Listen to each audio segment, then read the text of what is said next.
It happens so fast. It's like a 2.5 minute song, but it feels like so quick because we've got the one, we've got the two. Wait. Okay. Why doesn't yours work? No, it's not muted. Are you muted? Why is my computer making ding dongs? Okay, you're Yeti 2, but then it needs Yeti Classic? Other Yeti Classic. Other Yeti Classic. There it is. Hey, we got an all right. Oh, yeah. And then we didn't do the Too many things. Too many things. Come on into the Truther Cast where we do everything the last 30 seconds before the show. Hey, welcome back to the Truther Cast, home of the Truther Cast. We are here to take your truth order. Hopefully your truth orders don't have too many echoes going on. We have been known to have that kind of a problem here around at the shop where it's we looking pretty good right now. Last minute get things going together here where we, if you're not familiar, cover last week's kind of news and informational tidbits of the, alt news or conspiracy theory type variety. It's just, midsummer and midsummer. So kind of slow out there. I would say it's quite mid. Yeah, very mid, right, bro? Like literally just in all kind of areas, right? Yeah, so just keep it mid, midsummer, mid-late summer. It's all mid.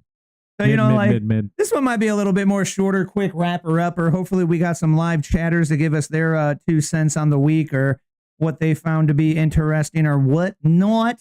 But, if we don't show up here every week, we'll probably forget about it. So, yeah. If it's not new often, thing, squirrel. But yeah, if it's not often, it doesn't stay in the brain. It's just poof. It's just like Andy with his new toys, man. We're just left behind in the dust. Right. Well, that would be you guys, but we're not going to leave you guys behind in the dust. We're not going to pick up a new toy. We're going to keep you guys around as our main. This is starting to sound weird. I'm not going to finish that. And why we keep you around is if you're not familiar with the show, because we are attempting to not just be two more dudes on the old internet. We are attempting to be thing on the TikTok because apparently it let us back on. It told me I was banned for misinformation last week, but maybe that appeal went through. So the shtick here is building a better news feed. So if you are here at the show, you might have a decent news feed, but maybe you can help somebody else, like mom, dad, brother, sister, cousin, John, Cindy, whoever the hell. And how we do that is going through these, informational news tidbits I find, and I like highlighting the people that I found them from. So then that way you can go and follow them too, if you would like, and have a better news feed. So if you are used to the show, if you are a frequent flyer here at the Truther Cast, if you are a fellow truther, thank you very much for coming back. Hopefully you made sure to do your free work last week to help keep the lights on that Dan loves to tell everybody about. Help some brothers out and avoid being hoes and share the show. Share that show. I don't know why it's so sad, but don't be it's a hoe. Sad only if you don't share it. Share the show. Don't be a sad hoe. That's be how a the happy saying hoe goes, or right? just happy and cancel the hoe. Yeah, why's everything got to be hoe? I don't know. It's catchy. It gets the people going. Share the show. Don't be a hoe. So then you'll know that you're a hoe. I mean, wait, no, that's not how it goes. See, there it is again. Mayday. I just got to call the people hoes. I just like calling people hoes. I don't know what it is. It's something wrong. I think it's all that pent up toxic masculinity. If I went to the doctors, had my blood drawn, I'd have some sort of weird hoage disease. Yeah, they'd be like, damn, there's a lot of hoe in here. It's mixed with bitch. Oh, hey. Hey, whoa, that hey. would be part of the diagnosis. No. Nah, absolutely not. Definitely wrong. I don't know who this guy is, who my physician is, but I'm getting a new one. This guy is fired. This guy is wrong. He said that straight up on his press conference today when he was announcing that he's turning up the DC police rate. He was like, oh, yeah, then we got this guy. He's going to be the interim guy to run the police there in D.C. And he came highly recommended. I'm not very familiar. If he doesn't work great, I'll fire him. You okay, right? Yeah. But no, I hear he's really great. Yeah. I was right next to him on the television. That sounds about right for a Trump move. It was awesome. Yeah. So yeah, they're extra bold. might get more into that in one, there. but yeah, Trump is like a spicy ranch. Yeah, like he's got some smooth flavor to him, but it's in between the spicy moments. Okay, I was thinking more he's a little bit like a pepper jack. Like it's called spicy, but when you eat it, you're like, eh. I mean, so we're going the same place. A little bit of kick. We're going the same place, just slightly different condiment. Yeah. Right.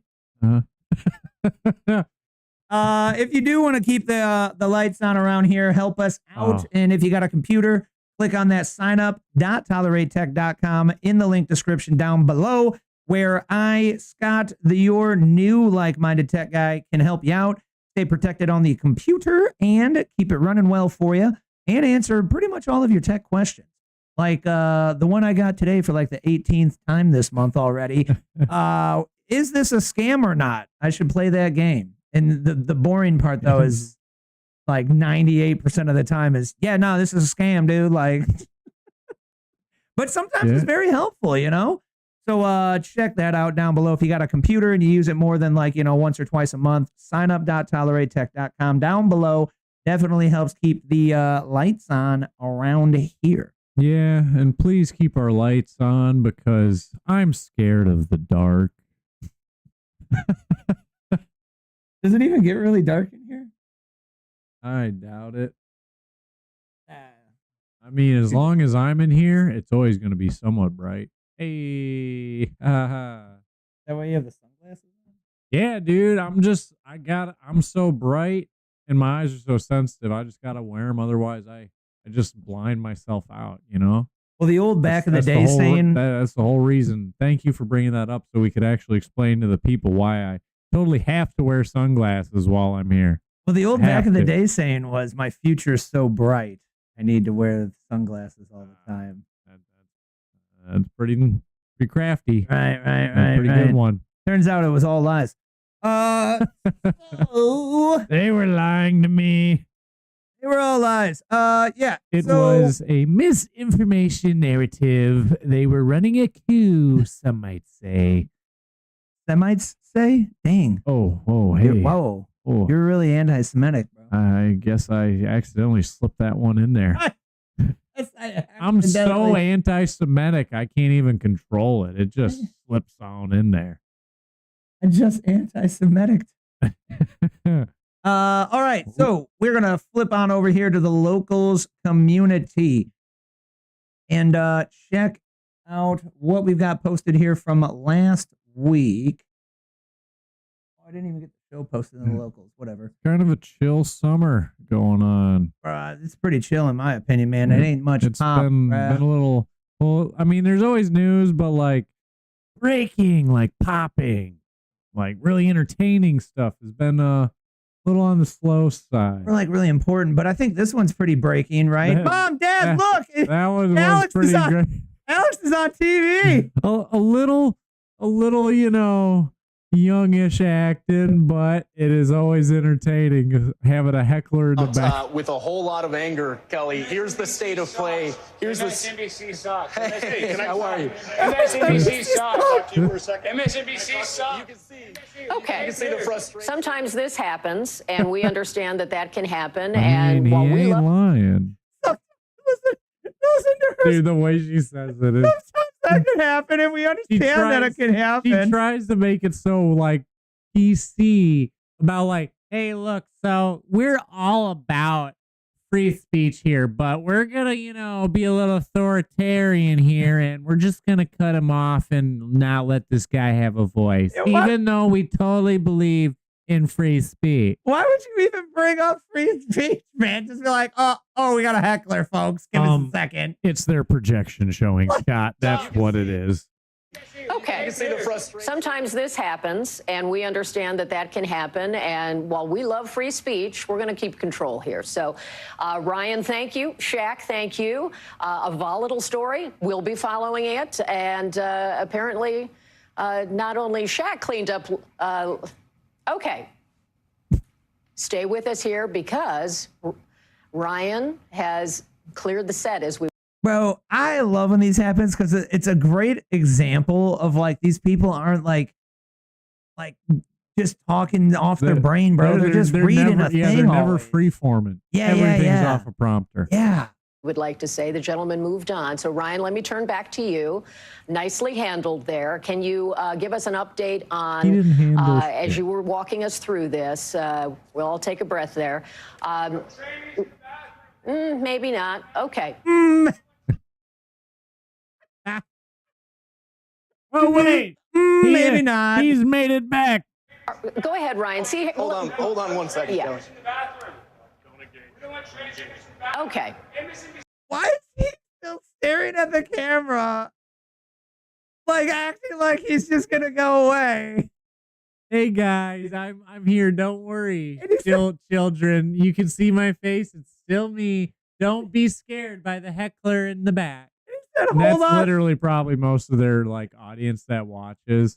He said, hold on, like he was gonna go like try and deal with it again. We're just going to pull the plug there. Thank Kelly, you, this Ryan. is all playing out in real time. It sure Passion is. high. Yes. There's a whole lot of anger here, as you can see. So we're going to get a control of this and come back. He's not He doesn't even have angry face. Yeah, there's a lot of anger over here.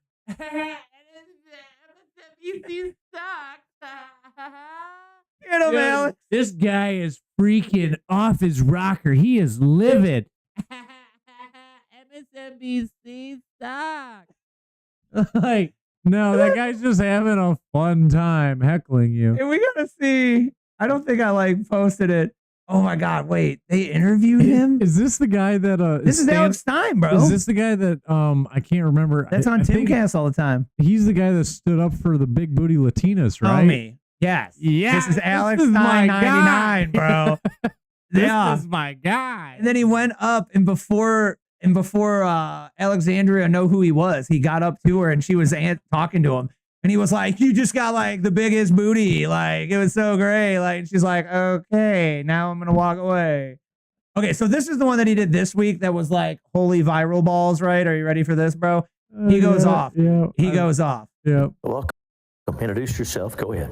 My name's Alex Stein. I'm considered one of the sexiest men in conservative politics. And one thing I want to say, a lot of people are going to hear my testimony and you're going to say you're anti-LGBTQ. I want to say that's impossible because I'm a Dallas Cowboys fan. So obviously I have a lot of gay pride. But, you know, a lot of conservatives like yourself, you want to outlaw transgenders in women's sports. I disagree. I like transgenders in women's sports because you can gamble on them and win money. And I won so much money on Leah Thomas's propeller in that pool. I almost turned draft kings into draft queens. And, you know, I actually like transgenders in the military, too, because, first of all, Draft queen. transgenders are some of the meanest people on planet Earth, so they'd make a good soldier, don't you think? And then, you know, second of all, transgenders love to do mass shootings. So, you know, that's perfect for a military veteran. And then on top of that, the suicide rate is incredibly high among transgender people. So we could just use them like the Taliban has suicide bombers. Maybe you guys can actually, you know, if you commit suicide, actually help us in the battlefield. So that would be good. So I think we need transgenders in the military and women's sports. Now, when we come to the bathroom bill, though, this is an asymmetrical problem. Because, first of all, no dude cares if, like, a bisexual woman comes in there and tries to use, like, a pee funnel. You know, if some lady boy comes in there, some, you know, stud comes in there and wants to pee in the urinal. No guy's going to be threatened by, you know, a trans woman. But we don't want these gargoyles in a dress, you know, some chick with a dick coming in there and trying to pee or poop next to my girlfriend, because that's disgusting. And, well, I was going to say something. Listen, I have my First Amendment right. Let me just speak. So we're sick of these transgenders trying to invade women's personal spaces. These people have autogynephilia. They're sexual perverts, and they actually get satisfaction from going there and looking under a stall. So these are mentally ill people that are on hormones, that are on all kinds of pills. They're impulsive, and they do not belong in a women's restroom. So if some of you lesbians want to come in and pee next to me, you're more than welcome. So we just don't let the chicks with dicks in the women's room, and you guys are all welcome in the men's room. I think that works. Thank you very much. Dude, Bro, like, he went off, bro. That's his shtick, bro. Oh, dude, I think we got to bring, well, dude, the sad part is I wonder how many people were legit thinking he wasn't, like, saying it sarcastically at first. Right. Oh, they're like, oh, this is my guy. Right. He knows what we're talking about. Oh, wait, hold on a second. Linda, he's definitely pulling our chains here. Oh, man, I thought he was for us. Oh, wait. Where's our yellers and hecklers in the back to yell And Linda at was him? like, hold on, I might like him to pull my chain. I'd like for him to propel my propeller in the pool. Yeah. All right. I want so much money from Leah Thomas's propeller hitting the pool. Almost turned draft kings into draft queens. I don't know. That was funny. That was funny. I don't even need to put in comedic breaks anymore. That's just what the news is. If Alex Stein's in it. Because this week, there's no news that really jazzed me too much. So then, like, some funny things, I was like, yeah, we'll share those and go over them. I mean, a funny show is always a good show. Remember when the Mockingbird media thought that the walls were closing in on Trump? Oh, dude. It's like, can't they have a better, like, they need more people making the teleprompter speeches for these people, because like they gotta like get AI to like edit the script for each location. Find some words that mean the same but are different words, because it's just the same. Like, it's so scripted. Easy to see that y'all are on script when you hear from 5 different news agencies say the same key hot word. And watch. The walls feel like they're closing in. As the walls close in around the president. Donald Trump feels the walls closing in. I think this is a guy who feels like the walls are closing in. The walls are closing in on him? Because the walls are closing in. The walls are closing in on the president. Now the walls appear to be closing in. Really kind of the walls closing in on him. The walls are closing in because the walls are indeed closing in. I think at this point, the walls are spinning. The legal walls are closing in. I think at this point, the walls are like spinning. Linda, what does that mean? Like, that's not a good mod of walls closing in on somebody. Like, Yeah, freaking. they're closing in on him so much. You're spinning. Cue the Star Wars. They're in the trash compactor scene. Yeah, right. The walls are closing in. They're spinning. The walls are closing in on President Trump. The walls, meanwhile, are closing in on the President of the United States. The walls closing in on President Donald Trump. It appears that the walls are closing in on this president. Feels that the walls are closing in on him. The walls closing in on him. The walls are closing in, and the walls are closing in. We're only halfway through, I guys. swear, if I go to Washington, D.C. this We're year, only halfway and through. I'm walking down the streets and I just hear somebody randomly say, the walls are closing, like, okay, what is it with you people around here? This is like your thing? No, you won't hear that anymore because this is from 2017 and 18 so far.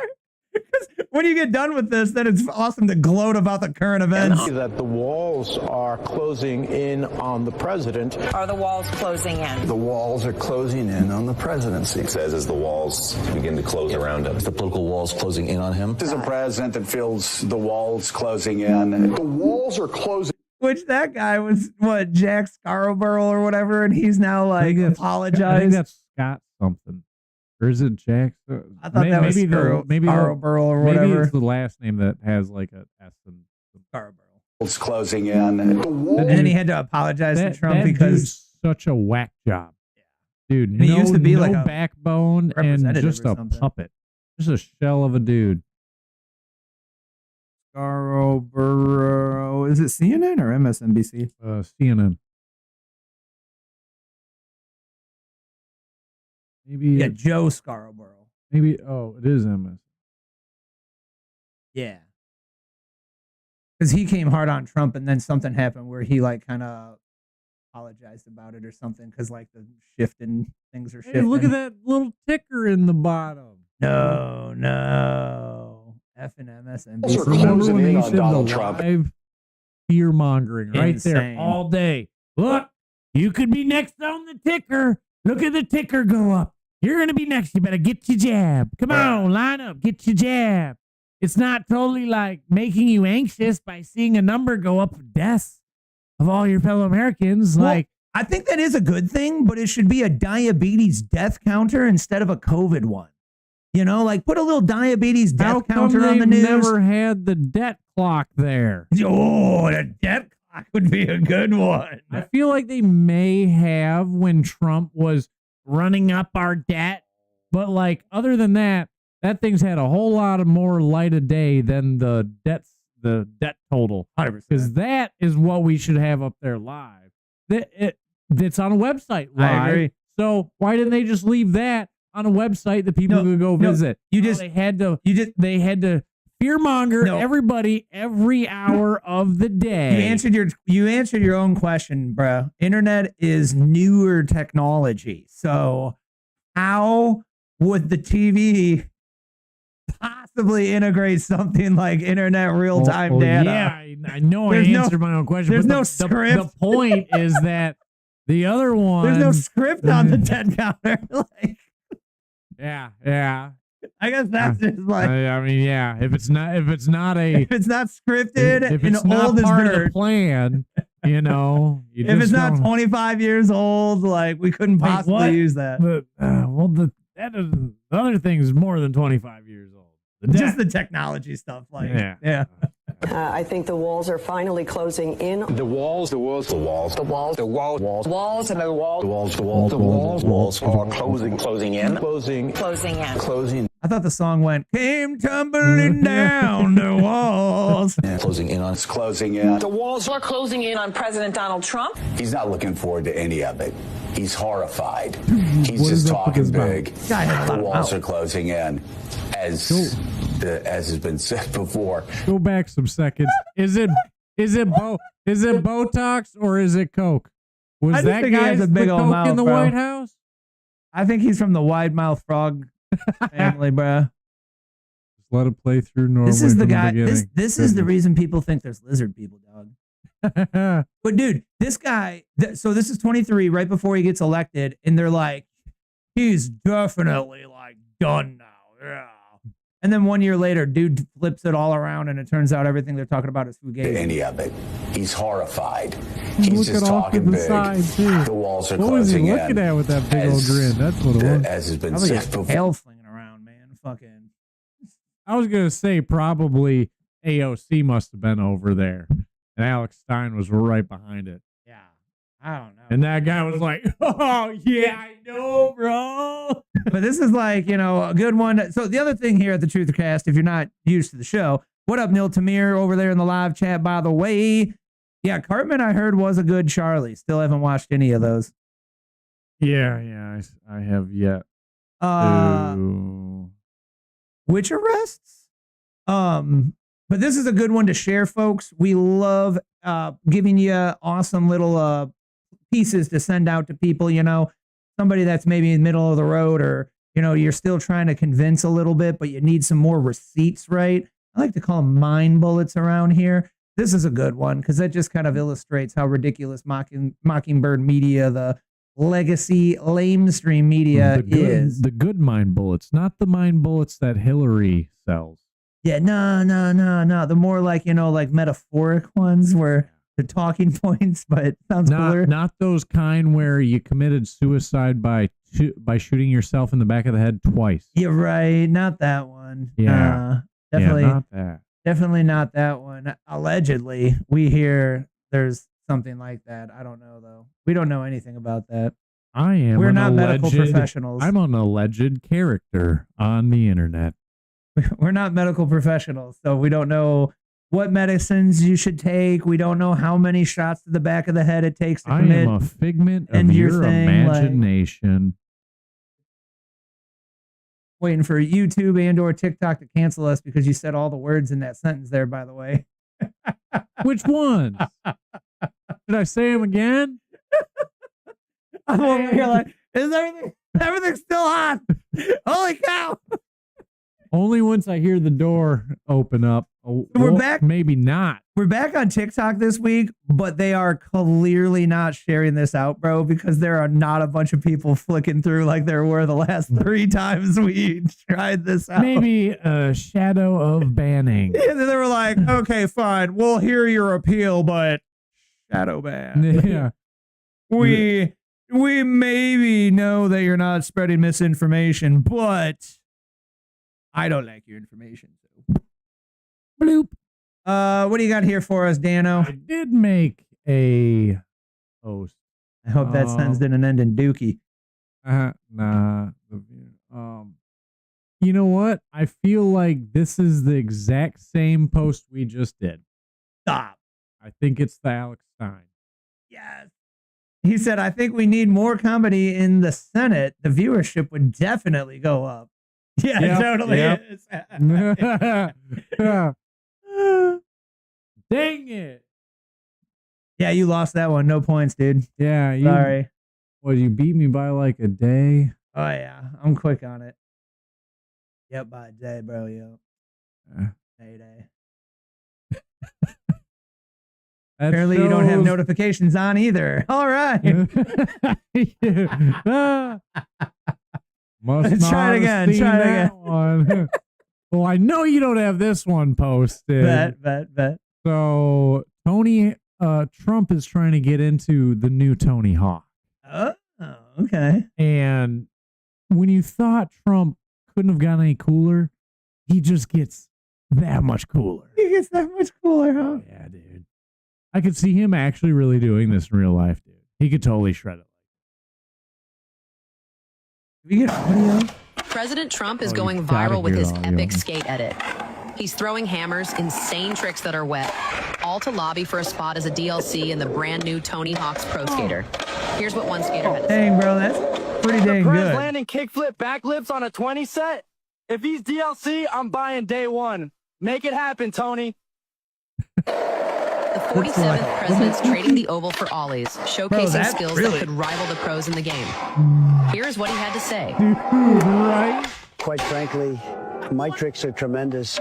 Some say the best they've seen. I made that? Go back to listen to him talk about. Oh, dude, him talking about his own tricks is on Pros in the game. Here's what he had to say.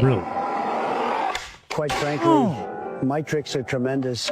Some say the best they've seen, but they put these skaters in the game that look like illegals to me. Might have to deport them to get my spot, whatever it takes. And I'd love the White House as a park. I even built a huge MAGA ramp. But the plot thickens as former President Joe Biden shows up to blow up the spot, claiming he should be the DLC while riding his scooter. Last time this happened, Trump called him a scooter fag, a jab that's still echoing in skate circles. Man, you can do some crazy stuff with AI. That is hilarious. Dude, he was shredding it though, man. Oh, dude, I wish I could just the chance to shred the White House halls like that. Epic.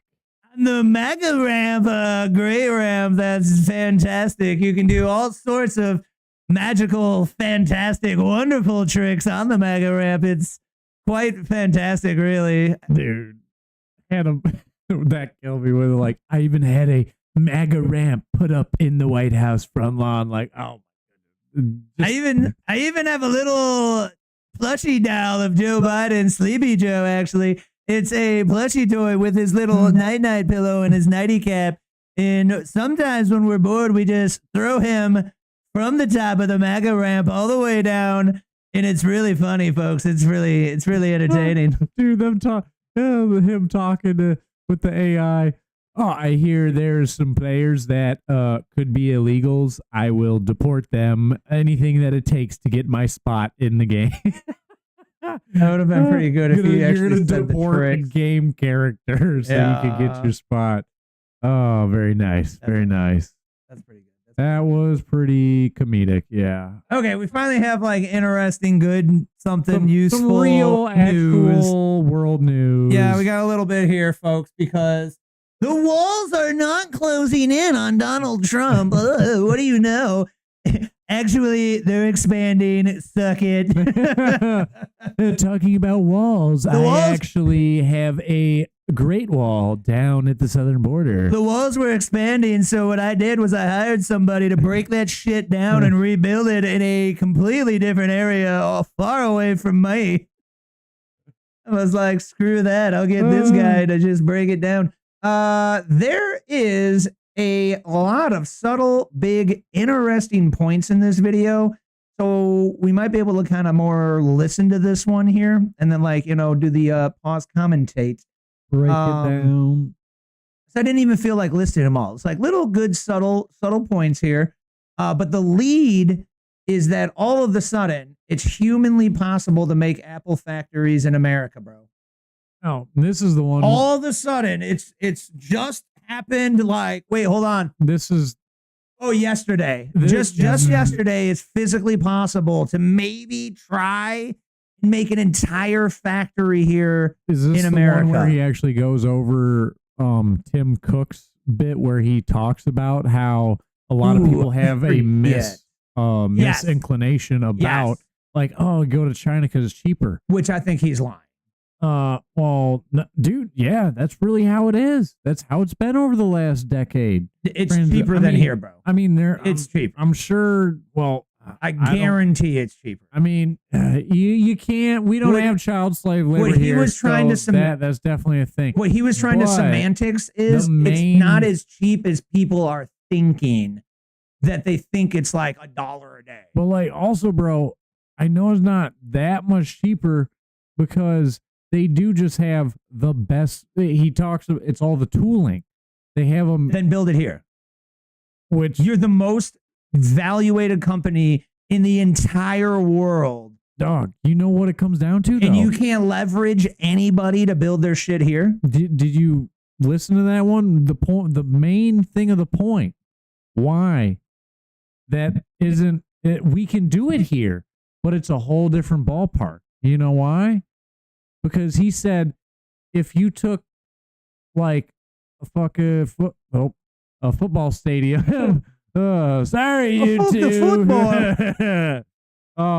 You take a football stadium and you take like the same major city size here to China, you're like halfway filling that football stadium of people that are really well qualified to do like electrical engineering or just like for the crazy job. I believe this is all and bullshit. then there's way less people here in America per capita to fill the same spots. There's just way then more. Why don't you make a program to do that?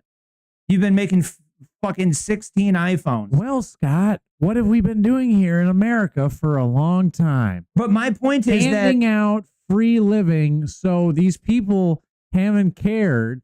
China, they have to pull up their bootstraps and get to that spot if they want to be able to get by decent life. Since it's you got to get past the poor, the real poor threshold, and they're over there kicking ass. Not really, over bro. There's here, homeless people there too. Yeah, not to the. But sure. Well, I guess I can't say for sure because they have a lot more people than we do. They still have a culture that cares and work ethic. Well, that's also part of it. They have a larger population, so they have more people to pull. You know, that's only the math. You have more people, you can obviously, if you have the same ratio of say people that are smart per say 100 in the two different places, but they have more people, then obviously they're going to have more. You know, just to. But I don't even get down on that argument though. It sounds a lot more like per 100 people, they have a lot more people qualified to do the job than we do in America for 100 people. Then bring them over here on an H-1B visa. That there's that's absolutely no what is happening. There's no acceptable excuse. That's more than likely what is going to happen for a lot of the positions. There's no acceptable excuse that the most valuated, richest mother effing company in the entire world that has innovated and made an entire phone that every single mother effer needs to have on the effing planet could not have made it on their own volition a priority to bring manufacturing here by now. They are only now doing it because somebody finally did go, this is unacceptable. I'm going to demand you do it. And then all of a sudden he goes, all right, I guess we'll try and do it. Yeah.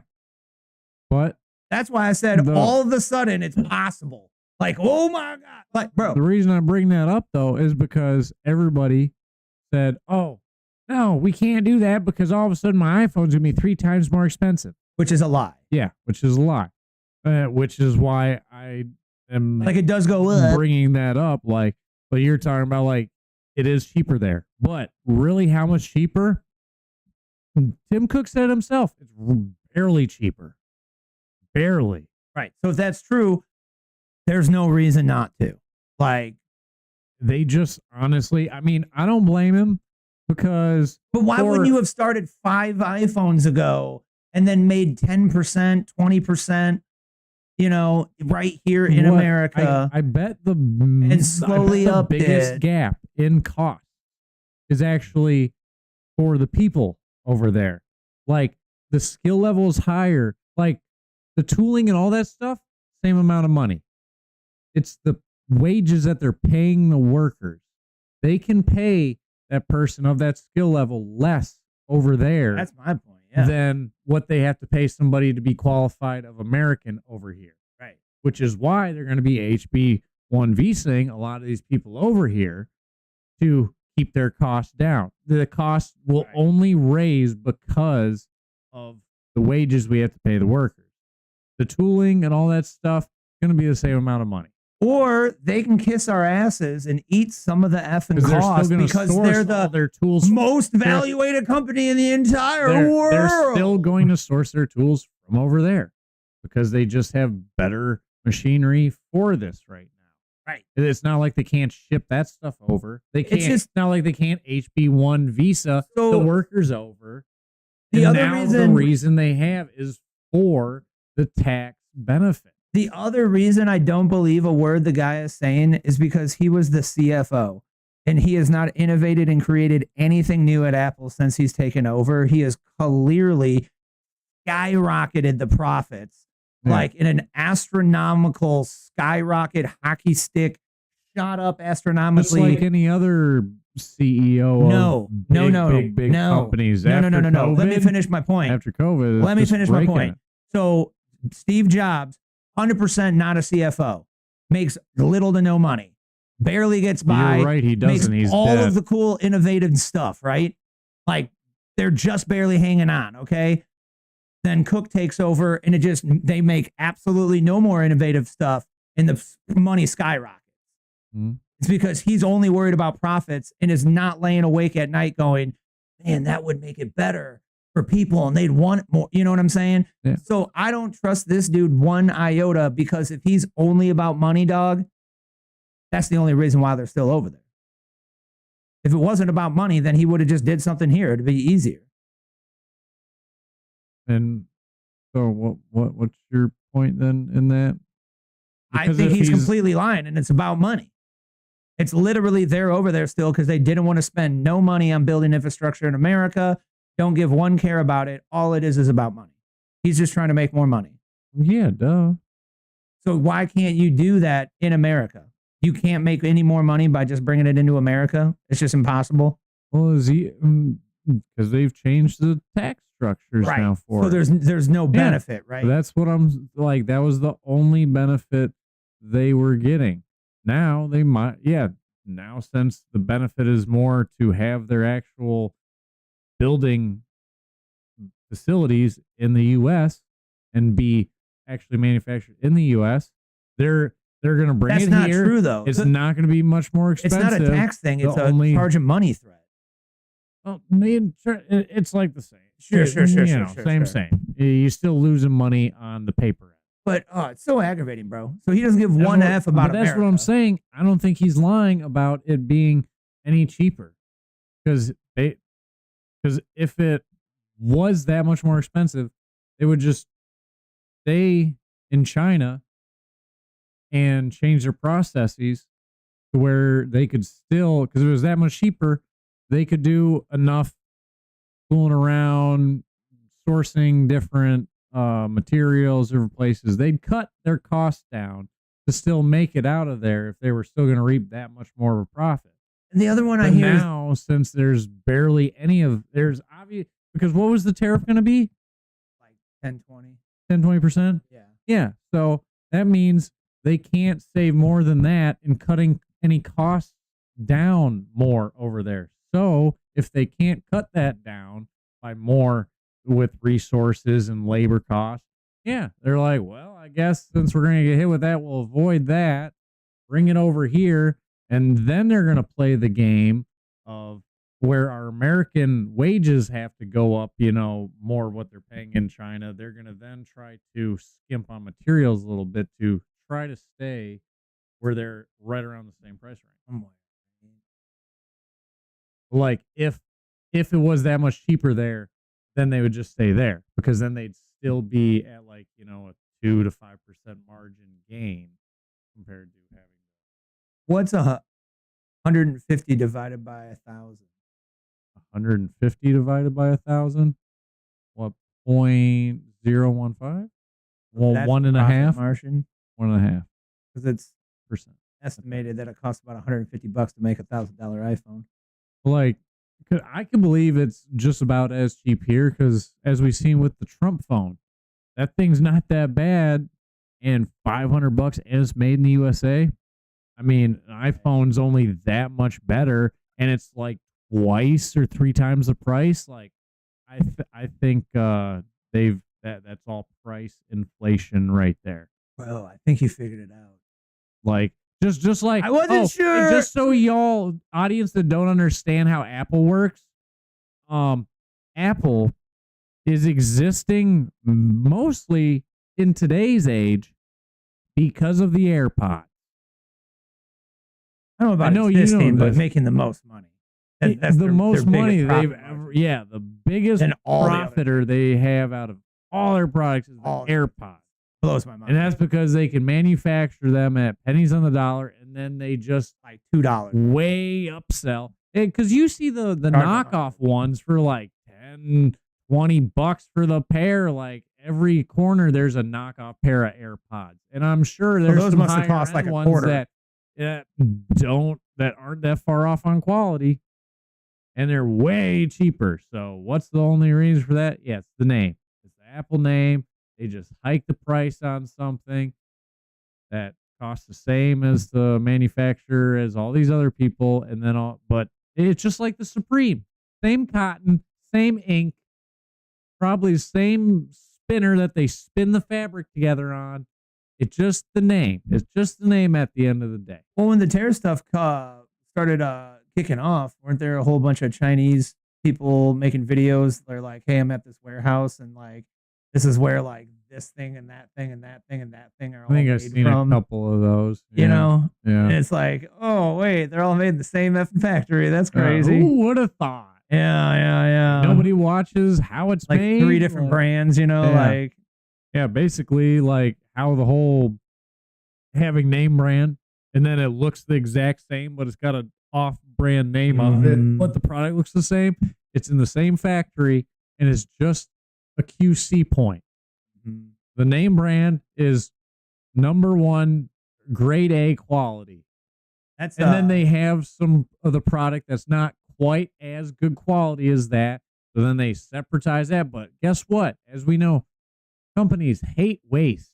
Right. Unless they can make money off that Our waste. companies. Yeah. And they really hate having to pay then to get rid of waste. Elon Brick.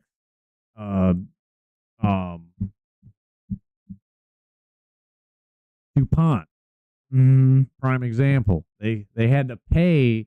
They would have been losing a bunch of profit by having to pay to dispose of their waste chemicals properly. Yet they just dumped it in the rivers and our water streams, and now everybody has forever chemicals in all the water sources all around the world now. Maybe turn a little into olive oil. Yeah. Vegetable oil. Yeah. Maybe a little bit into like tartrazine, yellow 5, you know. But yeah, so they hate the waste product. So Red if 40. they can have anything as an extra, I forgot where this stemmed from now. Yeah. What? I was letting you go. Oh, there's nowhere to go now because I forgot where I stemmed from, and to summarize up the core of the point. I don't even remember. Like, we went through like Let's 3 start rabbit flipping through trails. this because we went full into this without even we getting started in broke it. it down without watching. That's pretty it. good. That was But there were some little ones. There were some little ones we didn't go over, I think. Best friend of the show. I talk to him every Tuesday morning. Liberal. Freaking hammer on that. 25% duties on overseas made iPhones. Trump's 25. Okay. On a Truth Social post that he expects Apple's iPhones to, quote, be manufactured and built in the United States, not India or anyplace else. But it's now only Apple that faces this tariff threat. The president sharing further details in a press conference earlier this afternoon. It would be more. It would be also Samsung and anybody that makes that product. Otherwise, it wouldn't be fair. So anybody that makes that product, and that'll start on, I guess, the end of June. When they build their plant here, there's no tariff. So they're going to be building plants here, but I had an understanding with him that he wouldn't be doing this. He said he's going to India to build plants. I said, that's okay to go to India. Donald Trump is telling Apple. I forgot. You figured it out. He was like, how are we going to make this Trump phone in America? This is like, there's nobody here. Hold on. I've got an idea. Hey, Tim Apple. I'm going to tariff your ass. Oh, cool. Okay. Thank you. All right, guys, we can make the Trump phone. It's okay. I'll leverage somebody into bringing a manufacturer over here. Apple stop playing freaking games. I want you guys to bring a significant amount of manufacturing back home. And initially, Apple had no interest in cooperating. They actually refused. Their stock price actually tanked that day, 2.6%. President Trump is ramping up his tariff threats on social media. The latest target on Apple had alerts ringing and Wall Street spinning.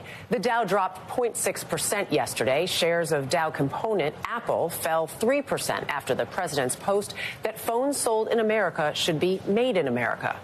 The S&P and NASDAQ also tumbled, and today the president is in West Point. And here's the reality. Investors at that point weren't panicking about Apple. No, I think they were shaking in their boots because Donald Trump is back and Donald Trump is very freaking serious. And well, I guess something happened behind the scenes because initially Apple wasn't even really engaging. And then 48 hours later, we get a massive announcement that Apple is announcing a $500 billion investment into American manufacturing. And then apparently that wasn't enough. I guess the president came in and stuck the dagger even deeper, maybe twisted it a little bit. And boom, here we are. We got another $100 billion commitment from Apple. A total of $600 billion now coming investing in American manufacturing, in making Apple products at home. And it's all thanks to a Truth Social post from the president. And look, some people may think it's all about ego. Donald Trump just wants to bully people. But that isn't the case at all. It's not about Donald Trump. And frankly, it's not even about Apple either. No, rather, it's about the country. It's about securing American supply chains, reshoring advanced manufacturing, and most important. That's what I think just gets me so frustrated about it. 450,000 jobs. Like when we talk about,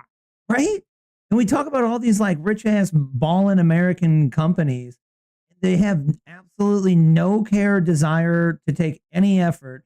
Okay, I guess they're busy building the awesome, crazy company, but none of them are like, bro, we got to figure a way out how to make this thing work here. You know, It takes some dude to become like the effing president to be like, sorry guys, checkmate, have to do it in America and make this country good and like give the people the jobs. Like, God dang. Yeah, I love how that reporter's like, the stocks have tumbled 0.5, 0.6% loss. No, the stocks are just tumbling, falling right off a cliff. 0.6%. Are you kidding me? If it moves that much, like that's big for like a mutual. You can't even make a quick trade very profitable with 0.6%. I know, right? Well, yeah. Importantly, retraining a workforce that has been utterly gutted by globalist trade policies. It's actually about national interest and national security and sovereignty. Basically, the whole idea is that America should be manufacturing its own tech. It's actually a really important issue, but Democrats will tell you, no, it's impossible. It's impossible to do anything without outsourcing literal slave labor from abroad. We can't possibly do it because iPhones will cost more. And this is classic fear-mongering. First of all, give me a freaking break. Even Tim Cook has repeatedly admitted. Also, bro, aren't you going to just make all the robots do all this anyway? Like, there's no people anymore, right? So we're going to have a whole, like, 20, 30 years of, like, significantly less people, if not longer, like 50 years. And so literally, bro, the elites are, like, literally betting on using robots to do everything. Yeah. Like colleges are starting to shut down. Yeah. I wonder if it's going to be less people employed here or in China, like just based off the rules of using automation and robots. I feel like it still would be China. Like, why would they not use more robots over in China? One, they have great robotic tech over in China. We just need like more better robot tech. They unleash. There's nothing that can be done to stop the forwardness of AI as Trump's bill for the next decade here. So I don't know if that would mean it's more likely to have more robots and automation here compared to China. But either way, yeah, like that's what it's going to be for so many things. So if there's more people over there, it's the robots that we're definitely going to have to like, yeah, jobs. Okay. If there's more people over there to do jobs, why did we have all those stories of like the Foxconn workers literally live in the factory for like 10 months out of the whole year? And like, why don't they just cycle more people through or something? Maybe they're doing it a little more like feudal times. They're doing their full work time of the year in a row, and then they take they get 1 month off. Yeah, they get a month or couple off, and then they. I mean, it's just like sports, you know. You bring in the one shift goes out there and plays, and then when their time to come off the field, don't do that. They send the next ones on. Yeah, like why don't they do that? For like that's just interesting. Yeah, that they don't outsource to China because of costs, but rather because of technology. There's a confusion about China that, and let me at least give you my opinion. The popular conception is that companies come to China because of low labor cost. I'm not sure what part of China they go to, but the truth is China stopped being the low labor cost country many I still don't think this is true. years Why ago. is he going to India? Okay, no, maybe he is right. They're up in their price. I mean, they are one of the forefronts in technology nowadays. Like it's, I think it's only between us and China, really. Well, Japan, Japan too. India's bopped up a lot, bro. Last like 10 years. Oh yeah, they bopped up, but like I mean, more just like kind of the top spot. I think the top spots between us, China, and Japan for manufacturing, for like high class tech, like industrial tech. Yeah, no, sorry. I thought you were just saying kind of like in general. Like specifically the electronics sector. Yeah. No, they're just like taking over like low level assembly people thing or something. Because a long time ago, I saw a couple different people explaining that they make a bunch of shit in India and then label it China because Americans are stupid and think that China stuff is good. I was like, that's epic. All right, yeah. Neil Tamir, are you saying 20 years I'm going to be like Tim Cook? I can kind of see it. You know, I mean, I'd be happy with that because I'd actually have hair come back if that was the case. Oh. Amen. Or you finally caved and got a hairpiece. And that is not the reason to come to China from a supply point of view. The reason is because of the skill and the quantity of skill in one location and the type of skill it is. The products we do require really advanced tooling. The precision that you have to have in tooling and working with the materials that we do are oh my God. I don't know why this one drives me so bonkers. The reason that we're going to China is because they like manufacturers are like way better than all of our hardcore old school been around for a century machining machines, and Americans all proud about how amazing they're manufacturing a machine. That's right. We stopped progressing and getting better at this 30 years ago when they started offloading it all to China. Like we are good in a certain sector, not the electronics. That would I'd say that's definitely China's. He's not saying electronics. I think you're misunderstanding this. Well, I'm just this is what I'm taking from it. I know. Let's listen again though, because he's I know what he's saying. Like he said, this is his opinion, and this is my opinion. No. Reading what he does not say electronics. I know he doesn't. So then, what does he say? What? And to come to China from a supply point of view. The reason is because of the skill and the quantity of skill in one location and the type of skill it is. The products we do require really advanced tooling. So is he like talking simple people for electronics or something? I'm thinking the frames.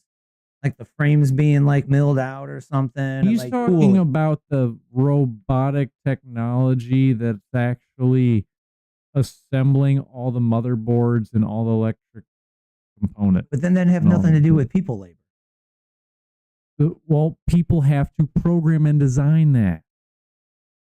And that's what I'm talking about. They have way more people that are capable and really good at that. Yeah, but then you could to America. But then you could have them program and design it in China and then remote or fly their ass over here, because people do that all the time. That's what I would say. The HP 1V. Right. They just are going to make them move here. But my upset or they're point, going to then outsource that part of the work and then still do the assembly. Right. Here. My upset point is like, nobody thought to try and give this a shot before when you saw like the whole America falling apart. Like, God dang, bro. Well, no, because that was America. They were just worried about their company. And if and that's like the if it ain't broke, don't fix it. Their company. Why do we have to save the whole America? But else's lives up that why does he do it in our company and this and that? To when it's we're going fine. So why am I going to do it just for? Because they're not patriots. They're not in it because the American. But dude, making America great. They were in it because they were all getting rich. The phone says to make America rich and their neighbors rich and America more powerful. They were just doing it for the money. Back to, I think it's the only reason now they're doing it is because Trump is like, we have to make America great. So and part of that is bringing industry and work and all of that here in America. But and they're like, okay. This is if we have to, like, we could have, but that's like selling the house and like moving, even like because I could get this new house. It's gonna be way like better for everybody, but like that's a lot of work. Like I'm just not gonna do it right now until I have to, until my old house is where I like really shouldn't live in it anymore.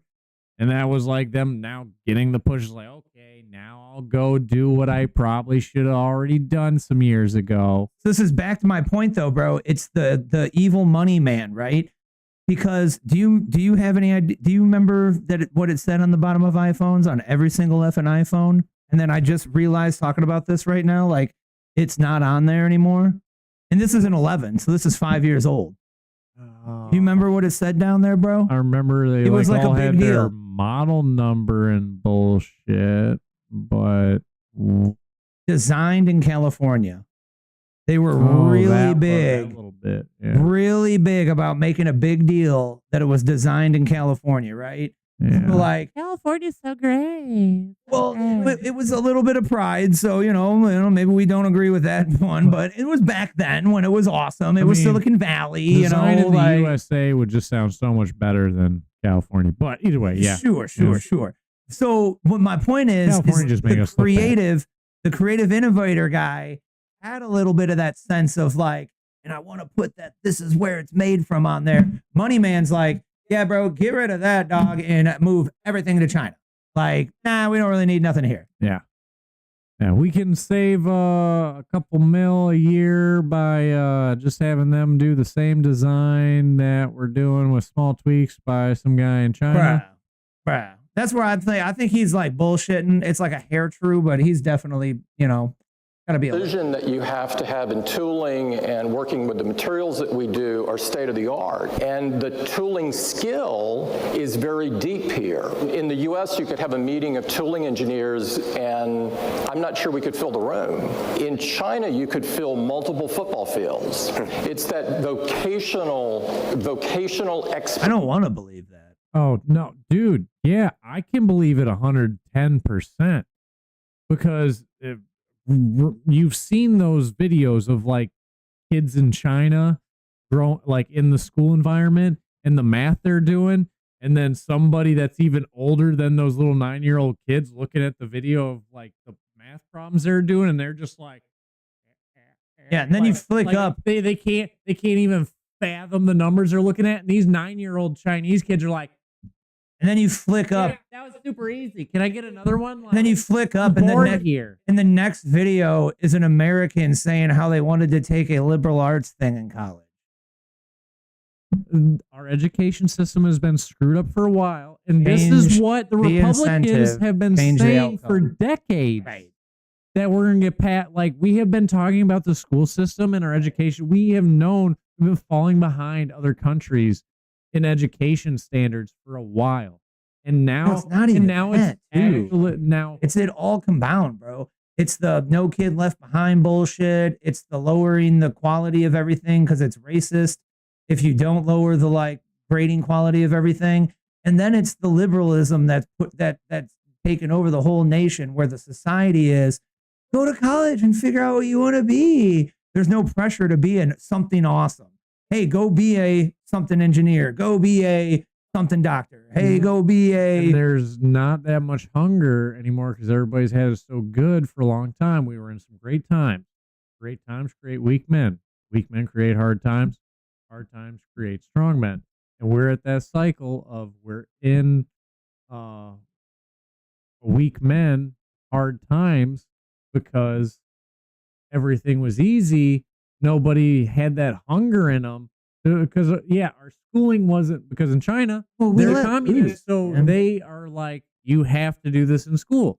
So they just made their schooling education system higher class, and made the requirements for these kids higher and higher, and the kids have nowhere to go other than reaching those requirements. I don't know if so they keep growing. We have been getting more lenient on the schooling. One, because we don't like enforcing the rules. Two, like in that of discipline, like, yo, we are, and reminding the kids, like, yo, we ain't just here because, like, we fought for it. We did it because they have lost the competitive edge. We're all equal. There's no, we're in a competition with the world. All other countries, it's a competition. Work, sports, everything. It's a competition. And people are just like, they've gotten comfortable. There is no competition. So there's no competitive drive. Everybody's getting the bare minimum in school. They're not hungry. They're not like hungry to come up with something new and be the smartest they can be to get to that next level. They're like, as long as I just like get this done, I'll have this, I'll be able to feed my family. You don't even get whooped when you come home with a bad report card no more, dog. Yeah. So now, what do you expect? It's only the people that love being the nerds, basically is what he's saying. Like, they can barely fill, because I was thinking about it. Perfect way to think is, their classrooms are filled with like these kids that could be electrical engineers, structural engineers. Like, they just have the math and science. It's just booming in them. And then over here, it's all liberal arts classes.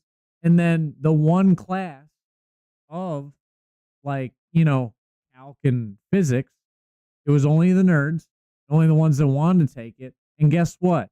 You could show where all those nerds went to. It's only enough to employ SpaceX and Tesla and Doge. That was a big brain drain in the market, I bet. That's basically where all of our smart ones, because that's as many as we have. I really don't want to. Like, when they were bringing up those really smart young kids at Doge, like, for every one of those kids at Doge that's a super brainiac, and like, bro, you hear about big balls? The one kid figured out how. You hear about big balls? Yeah, got beat up, and then that's why Trump cracked down and did the whole federalized DC. Yeah. But so for every one of those kids, there's 10 more like them in China, and that's just because of their competitive drive. I mean, so bro, when they live on rice, man, just imagine if they had real food. We need like communism to like force our people to be better. Like, we should have that naturally. That's the tricky one. It's supposed to be a natural drive for patriotism and competition. But where everybody's equal. Like, hey, no, don't push them out of their comfort zone. That's bad. Like, all these participation trophies has created this soft environment and a bunch of mids. And now we are behind the curve, and they've been beating us. Trump is basically, it's crazy. You think it's just for our economy? No, this is a push for a greater education system, a more competitive patriotism spirit, everything. This is one piece of a giant, magical, crazy business machine that this idiot wants to like change so that everybody goes, damn, that bro was genius. Well, guess changed what? A bunch of shit for the good. That's important. Like, what do you know? That's important for it's this. Almost like he wants to leave a legacy for his kids, but Tim Apple's gay and has no kids to give a shit about his legacy for. So he doesn't give one shit about us because he likes money better, and then he doesn't give one shit about us because he's gay. That's a bummer. Yeah. That's a big one. Yeah. Very coincidental. expertise is very deep. Now I think many countries in the world have woke up and said, you know, this is a key thing and we've got to correct that. But China called that right from the beginning. It's not really about the cost. It's about the tech. And so what Donald Trump is saying is, okay, well, we need to bring that tech home. The idea that a good chunk of our supply chain, especially when it Yeah, good story. Do it here. Basically right now, like I feel like we've kind of just swapped timelines on what our goals were with our curriculum through the 60s, and from the 60s all the way to like the 2000s, the mid-class was thriving, which was, How did Silicon Valley get created, dog? And we made all these thingies, Microsoft and Apples and Googles is perfect. We made all of these thingies here. Example to show, like, yeah.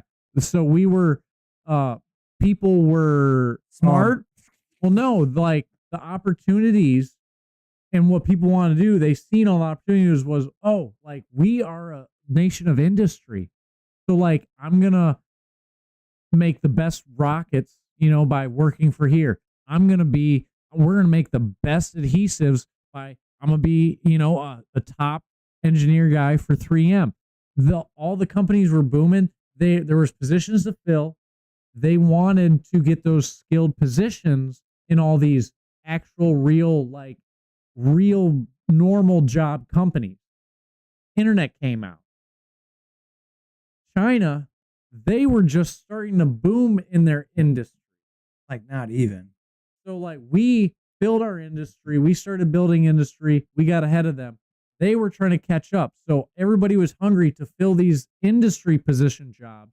And so they are basically like kind of behind the time evolution scale for like job market. Well, yeah, they were third world country. We filled most all of those spots. We did our middle class thing. Times were good. People then obviously don't want to continue to work harder. They want to eventually work softer. They were all next kids generation of baby boomers. Internet came out. Like the People amount of started people finding out you could make money by just opening toys on YouTube, doing all this. Basically, all of our generation is trying to find all these other non-industry jobs, just consumer-based jobs. China is still filling the positions of these companies to fill the products for that. Do all the data stuff for those companies. There's still boots on the ground. One sec. All How these about kids that? are trying to do That guy that made the glitter bomb thing and like did the whole like, you know, the YouTube guy that did the like backyard squirrel Olympics, and then he did the big bad guy glitter bomb thing for like 6 years. He made a new glitter bomb thing. So he literally worked at NASA, then at Apple, and then was like, yeah, F that, I'm going to just do YouTube. Yeah. Everybody's like, I could just do my own thing here on the internet. Well, all the Chinese have all these open positions that pay great, and I wonder if there's people that you do could see making a difference in a real world thing, because you're making a real world product that people are going to actually deal with.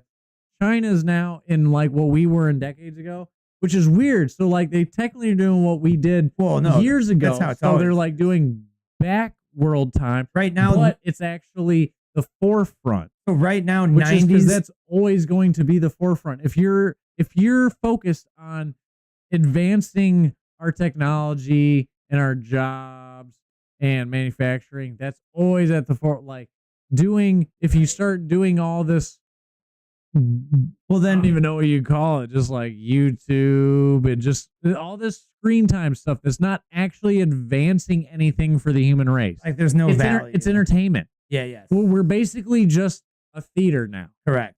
Oh my goodness. Yep. It's all the liberal arts. There you go. All the liberal arts is finally caught up. Yes.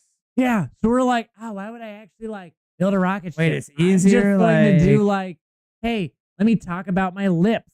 All of a sudden, I have 1 million subscribers because I'm the lip expert. Right. Like, never knew I could even been a lip expert. Right. Wait, I don't understand anything about plumbing, and like my pipes are backed up. I have to call somebody.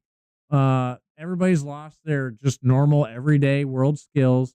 You're all in this like fantasy land. Hey, that is why we are still the greatest company, corporation, country, however you want to look at it, in the world. All synonymous. Because we can live life off doing something that is very non-essential to life going on.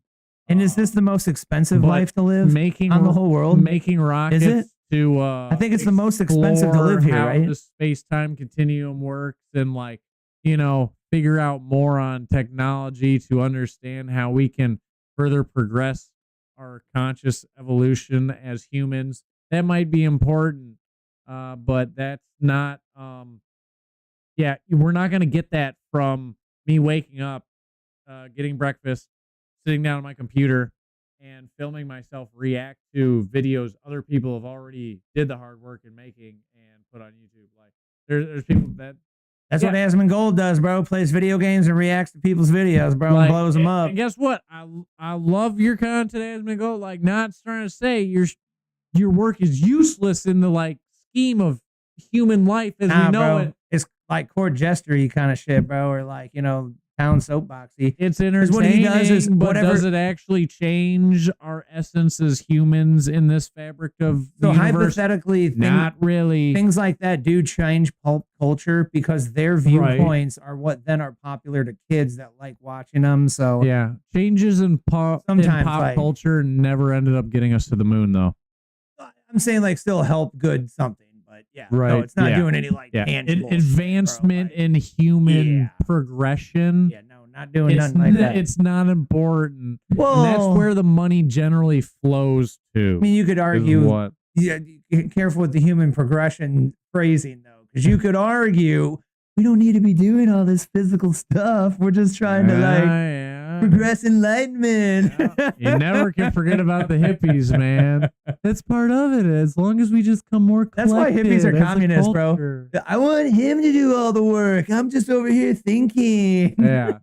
The problem is, I'm vibing, bro. The great thing, that's why we are the greatest country in the world, because we have figured out how to live and actually get paid to like enjoy and sustain living a life just by like thinking and exuberating thoughts into the sphere of other humans to absorb the. You either forgot or aren't aware, but they do the shit out of that in China too.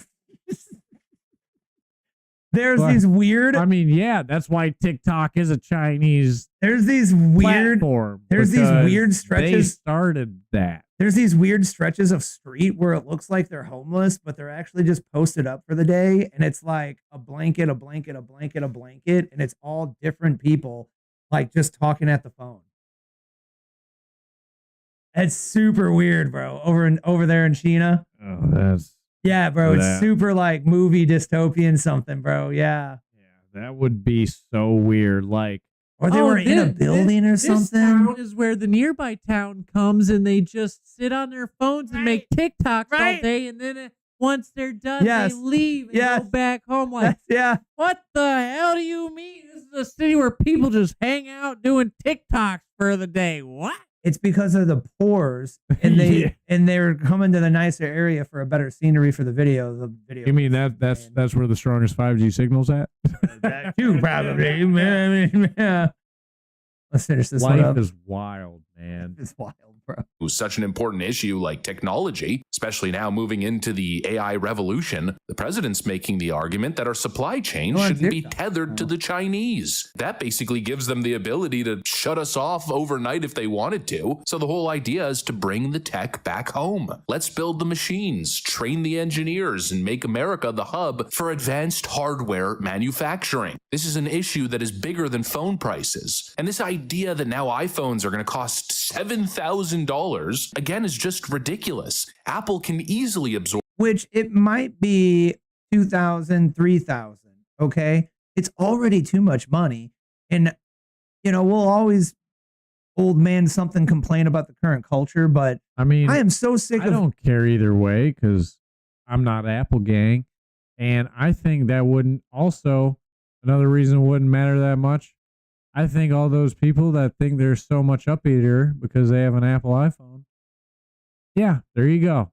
There you go. That's my point, bro. Getting it. Everybody shouldn't have the iPhone. You're going to have less money at the end of the year. And, your as the nerd I am, I'm going to know your technology is basically all Android, just with a different UI on it. Yeah, just a different user interface. That is it. It has Samsung or Sony lenses in their cameras. Oh, Apple's got the best camera.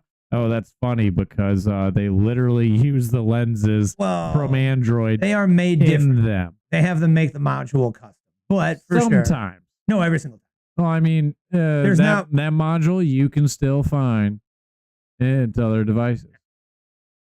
Apple controls that whole thing as wacko, allegedly, the last like 7 years. They work with each their panel. You cannot get an Apple created from Samsung or LG panel on another device because they designed the spec for it. The panel, maybe. No, panels, cameras, all of these things. They design what they want and then just have them make it, but then that design is patented. So then you can't that China factory can't make that and sell that product to another company. Okay, so but they're they're different. So like I agree to you but heads up little interesting pointer of how that works. Basically, it's just one specialized department in there. And somebody might be like, the rest of the whole company. Well, Apple did Sony this. Or Heads Samsung up. Finds out what they made. And they're like, right. Oh, we see what they did. They do one quick tweak. They're past the patent, and they have the better lens yet again than whatever Apple whipped up. And I'm pretty sure Google's still beating everybody because they do software post-processing as soon as you take the photo. Yeah. But yeah, the no, costs, that's first good. of all. They need to spend even more money than if they want to feel like their phone is that much more superior. I think people need to get in reality. Not everybody can afford a effing high-end Apple electronics. I mean, they price gouge like no other company in the world. The reality is their bottom line might move up a little bit, but this whole notion that we're going to be paying 4 times for iPhones is the most economically illiterate nonsense on the planet. Not to mention the whole goal is to bring manufacturing back home, most importantly to innovate and create the most advanced technologies and production assembly lines in the world, which if done right should pretty much even out the costs. But anyways, the point is Apple can handle paying American workers good wages. Bro, chicken or the egg? Americans want to just be simple, stupid idiots and not work hard to get a dope ass job that pushes thing, or the job where it requires people to be super smart as shit and push the envelope went away. Oh, you know what I'm saying though? Chicken or the egg? Because like, if you think about it, when these things went away is when that started kind of happening here, where people were getting more like, well, it's just do it's like just simple ass natural. job, right? Because discipline has to be pushed. It's You know not what I'm just a saying? natural So you thing, don't have yeah. like a something recruiting for those people here. Because then those companies, bro, don't they do this? Like companies effing invest like donation money into colleges for specific like that company's program in the college to train the person so then they get out and have a job. But then they're trained how that company needed them to be trained.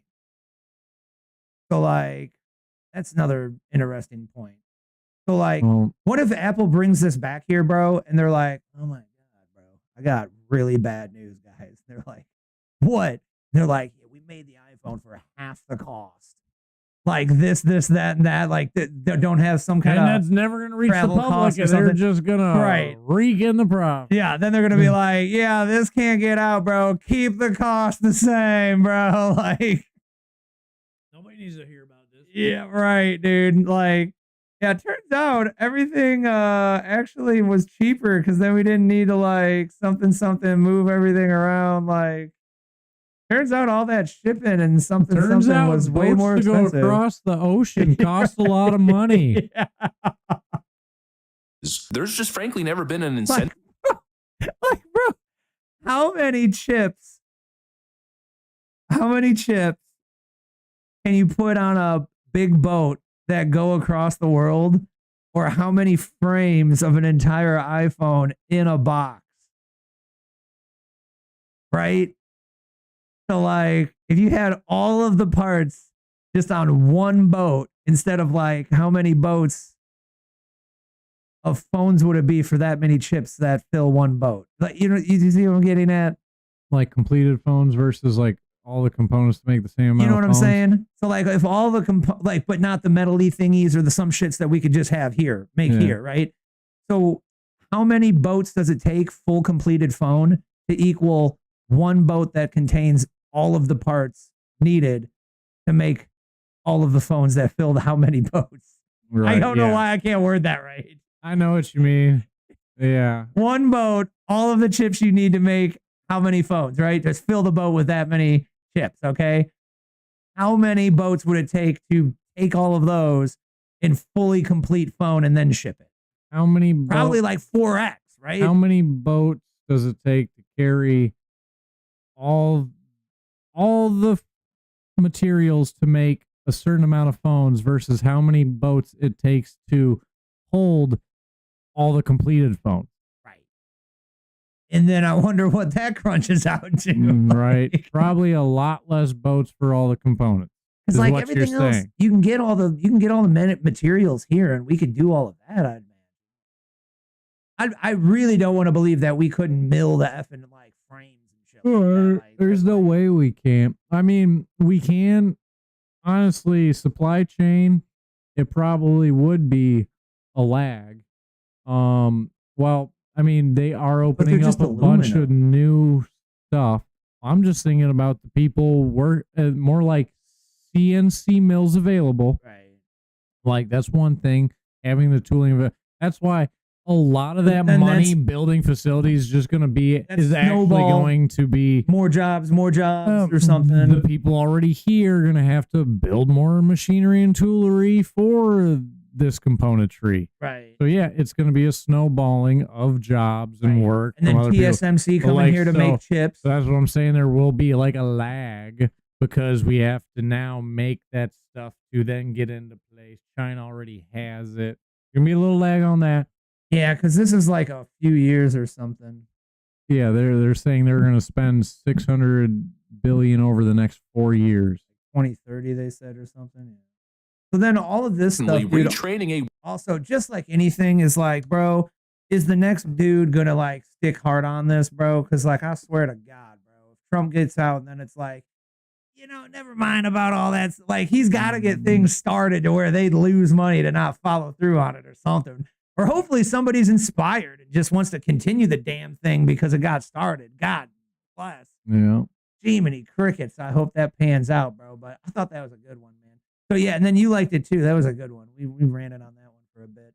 Everybody, that was I like how Apple was like one of the only companies people talked about when the tariffs in China was happening. Hey, my iPhone, like, but there's nothing else you're worried about in here, like how come iPhone's the number one thing talked about with the tariffs in China? Like, and bro, and you it can't just shows how goo gaga, like I need my fix you guys are with your Apple products. Jeez, for real though. And then I need my Apple. I have to be higher status than the people around me. And you're telling me that everybody doesn't need every single new iPhone? Like, God, dude, like. You don't need the iPhone, and you don't need the highest end iPhone, and you don't need the new iPhone every single year for like 5-7 years. Bro, I'm literally a tech guy for a living. Spoiled Americans are. This is an 11. We're on 16 iPhone, right? Yeah. And then my freaking Android, I think, is 4 years old. So it's like, dude, you don't need that. Like, oh, geez. The 4 years on that went by fast. Crazy. Just wild. Because it's a ROG 5S and there's a 9 now. And I think there was like an 8S. So that was like the in between or something like that. Man. Speaking of Apple iPhone or Apple and Android, that's funny that they went with S's after the numbers like they used to do on iPhone. Well, yeah. I got a 5S. Remember the old iPhone 5S? Not quite like this ROG phone. Yeah. I don't know, man. That one got me all ranty too. The 6S was the game changer. The 6S, bro. Yep. And then the 7 shit the bed, had audio IC disease like a mother. Yeah. And the 8 also shit the bed. That was, we could say this was Apple's transition phase. They started going on hormones and they were trying to really figure it out. It was a rough transition at first. That over in China? Oh, I bet. Had to been. Yeah. Yeah. I don't see how not. So that was only 7 phones ago. Yeah. It's not like we couldn't just do it here. Yeah. He's like, the reason we're there is because of like the tooling and quality. Bro, you only been making them for 16 years. 15. So like all of that also, I feel, in my opinion, is moot, you son of a bitch. Because you're like, well, we're there right now because that's where we put our money. But if we put our money over here in 15 years, it'd be just as good or better. Well, I mean, so this does bring up CCP and tax law in China compared to here. What does that matter? Well, they are in bed with the CCP, so they wanted to have. Oh, bad. So them being headquarters in China means the Chinese get to control some certain parts of their operation, probably. You know what I'm saying? Allegedly. So they can possibly do some things with the data in the back end on the phones. Which is why infiltrate some things in American soil. Which was that last point he just pointed out of where Trump was like, yeah, no, we got to get it on American soil, bro. Yeah. Make this shit here. Like, it's probably a jurisdiction thing. Because we can't crack down on them when, like, Hillary needs to turn over emails. They're like, Apple, you have to give us the emails. And they're like, well, you're going to have to get your foreign aid to reach out to us because now you're talking to an international Chinese company and not American. You don't have jurisdiction here. We can't. We're not just going to give you the emails. And they're like, well, if you were headquartered in America and you were a full American company, no, they are an American company. What are you talking about? Yeah, but the people who made that decision are somehow stringent to China. It's complicated up there. Which, by the way, they can get into all that shit because I got hit up from a data recovery company, and one of the things they do is break into iPhones to get your data for you. I mean, they've been able to do it. So all. you can do that, and it was like, oh yeah, dude, blah blah blah, celebrate. Oh man, we got the same tech the cops have. Oh, well, shit, damn, I didn't know you could just buy it. Okie dokie. It's always about the money. It's always about just buying it. Yeah, right. Little update here for you on the Act Blue fraud investigation. I know you were curious, right? And I can't wait to see some people go to jail on this bullshit. Democrats are pretending to buy $200,000 of houses and create $200 million of mortgages and then launder the money through wire transfers. These magic mortgages, let's imagine you buy a house. Oh, yeah, no, that's what we basically just said. Magic mortgages. What in the world is this, Senator? So we have this architecture that when you buy a house, generally it goes into escrow. You have a title company that handles the escrow, and there are a number of documents that go into it. So just at a broad scale, let's imagine you buy a house. Grant Stinchfield buys a house for $200,000, and it's funded by one of the North American banks. We'll just say Wells Fargo. Please don't sue me. All the records. Why do people say that now like it actually works? Like, are you a cop? Right. Like, everyone says that, like, no, please don't sue me. Don't sue me, bro. Yeah. I even said it a couple times out here from watching people. Mortgage, the deed of trust, the Alta insurance policy, all of those records are recorded in the county record. Then just a few minutes later, your $200,000 house suddenly has a $200 million magic mortgage that comes through. It's nothing but a wire that goes through the title company. There's no lender involved because it's a hard money loan, what they call a cash hard money loan. But because it goes through a title company, there's no notation of who the lender is. And it goes on through the system. Now, what's interesting is, and this is what caught our attention, these are Act Blue officers. Bro, do Republicans lie, cheat, and steal and are corrupt as shit too? They're just actually smart ones. So they like don't get caught as often as the dirty Democrats? Or like, are we in an echo chamber? Like, is there like a Democratic truther cast that every single show there's like Republicans getting caught for something like high-level crime that's like absolutely bonkers. That's insane. I would think we would have heard something of that by now. I feel like I don't live in an echo chamber, but maybe. Corporate officers. Once we found one, it led to another and another and another and another. So we have them all over the nation. And this is just one small fragment of the human map. You leave this digital dust, if you will.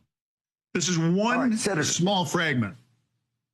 You have all of these gigantic financial transactions. Now the question becomes, how do they funnel that back into the campaigns? Is that the small dollar donations that we see that show up at some lady's house and she's donated to Act Blue 52 times and she knows nothing about it?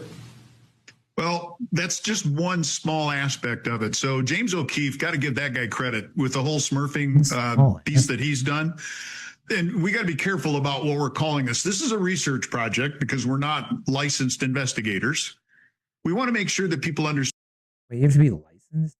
I was just about to say, like, oh dear Lord, here we go. Like, I mean, yeah, like obviously licensing is good, but that shouldn't mean just because somebody's not licensed doesn't mean you can just throw out their whole. Like, what is a witness in a court trial or a freaking trial at court? Yeah, I seen him specifically take off the tire and then he took the spare and put it on the car. Lawyer, they're not licensed. Lawyer comes out. Do you have a carring. license? Have you passed your ASC certification test to be a mechanic, sir? No, I have not. Well, jury, you hear that. This guy wouldn't even know what a tire looked like if he was looking right at one because he never actually made check marks on a piece of paper that had questions that somebody else then graded and could have said he did or didn't know what he was talking about with cars. We have to deny his entire statement because he doesn't have a license saying he knows anything about mechanics. Oh, this trial is thrown out because they didn't have a license. Yeah, that licensing sometimes is just absolutely ridiculous. Understand that this money is going into organizations that were, this architecture was set up by Barack Obama to spread cash around the country and to put money into political action committees. His name's in the news a lot. Into non-government organizations to fund candidates, to set up the whole architecture for a public relations machine, read basically propaganda machine, to promote the whole concept that we're a team. We've got great funding. It's all behind us. So here in Arizona, for example, the Arizona Democrat Party, not more than about 5 weeks ago, it replaced their chairman because their fundraising is 25% of what it was last year. Well, where did all the donors go? I don't think it's the chairman's fault. Yeah. So what we're talking about here, Grant, is wholesale fraud, where the money is distributed by. Have you heard those headlines about the Democrats are saying they're completely out of money now? So the Democrats are saying, oh my gosh, we're completely out of money. We need you to donate money because we have a plan that we're going to pay a whole bunch of influencers to talk about how great the Democrats are. Any of y'all that are thinking about donating money, just remember how it went with Kamala. Spent almost, what was it, twice or three times as much as Trump did? Twice. Yet lost and still owes money. That's exactly what's going to happen again. I Act Blue officers, and now because we're not federal law enforcement, we don't know exactly where it went, but that's why we've turned it over to U.S. attorneys. And that brings me to the real news, I guess, is that you have handed this over to the Department of Justice. What has been their response of taking the evidence? We'll call it evidence because, you know, nothing's been proven yet. I'd like to get Act Blue's response on all of this. But you turn over this evidence to DOJ. What do they say to you? We are now engaged in conversations with a number of U.S. attorneys former U.S. attorneys, lawyers who are not yet confirmed U.S. attorneys. So there is great interest. I've got to believe that Attorney General Pam Bondi has forwarded this out to the folks that are the financial crimes folks. And by the way, it wasn't just the AG. We also sent it to the IRS Criminal Division and to the FBI. So Director Patel also has this. Hell yeah. We gonna see what we get out of it. I'm now. starting to think that whole jack of all trades is they started labeling as like it's not a good thing and stuff, just so they can keep us from not finding out certain stuff and putting it all together. Because it's great, but all I heard in his talking was, yeah, it's in the hands of U.S. attorneys now. Oh, the Department of Financial Crimes, like, hold on. So if you figure out there's a problem with something, you're not able to just like, and he's a senator, do it all the way, like crack it all the way back to its core. Just you present information. This is almost like the licensing bullcrap. Well, oh wait, he's not saying you're not allowed. Figure it out now. This is for that. No. He's saying he doesn't have the ability to go there. But that's what I'm saying. Like, why? Because he's not a government entity that can say, "Give me the records." Should it be that way? Yes, it should. What are you talking about? Freedom of Information Act is for like not getting my effing data. So why? This is why I'm getting into the jack of all trades is a bad thing. Is bad thing. And guess what? Everybody needs to be specialized in certain compartments. Why can you not just be smart enough to know all of this to then go through all those different ladders, follow the rabbit all the way to its hole? Oh, because if you follow the rabbit all the way to its hole, you'd figure out it's a whole big sham, and then they're just hiding. Confused. You're snapping on this guy like he's our enemy. And all he told you was snapping on him. I found a whole bunch of this stuff. No. I'm not snapping on him. I'm coming up with a conspiracy theory here. Okay. So do you remember what I said? Was the thing that they labeled bad? Uh-huh. What was it? Jack of all trades. Not good. They're like, yeah, if you're a jack of all trades, you're a master of none. Uh-huh. Okay. So I can get that. That makes some sense. But like, I'm only bringing this up because think about how long it takes for all this stuff to get done. Uh-huh. We're talking about Trump has to do this thing, and then hopefully somebody else like this later down the line gets into that thing. Wait, if somebody like the reason that doesn't happen is because somebody's not just doing all the different things to the one thing. They're not. They don't know how to take it all. They don't know how do I metaphor? They don't know how to hit the ball, run through the bases, and slide through to home base to actually make a home run. They know how to hit. And then they're like, hey, Dave, chief of finance, I can't actually run. Can you now run for me? Okay, great. So I did my part. Now he has to do his part. Oh, he made it to first base. He actually doesn't know where second base is. We got to get our other analysts on there. Wait, hold on. Now wait, nobody knows where our other analyst is. He's on vacation. We can't actually now finish the freaking task to go finish this. I know you're a hockey guy, but I don't know how much you get into baseball. I played baseball. I don't care for it much. They literally have pinch hitters and pinch runners. So they will literally go, hey, bro, so this is like a real high point in the game. This actually we're gonna goes need to tap better. You out. This actually goes better into my point. No, it was getting a specialist. It was, hey, you're okay at this. We're going to pull you. My point is, instead of somebody being able to, it's like, okay, I'm hungry. I have to hunt a rabbit for food. Back in the day, you had to make the spear. You had to run after it. You had to have hand-eye coordination.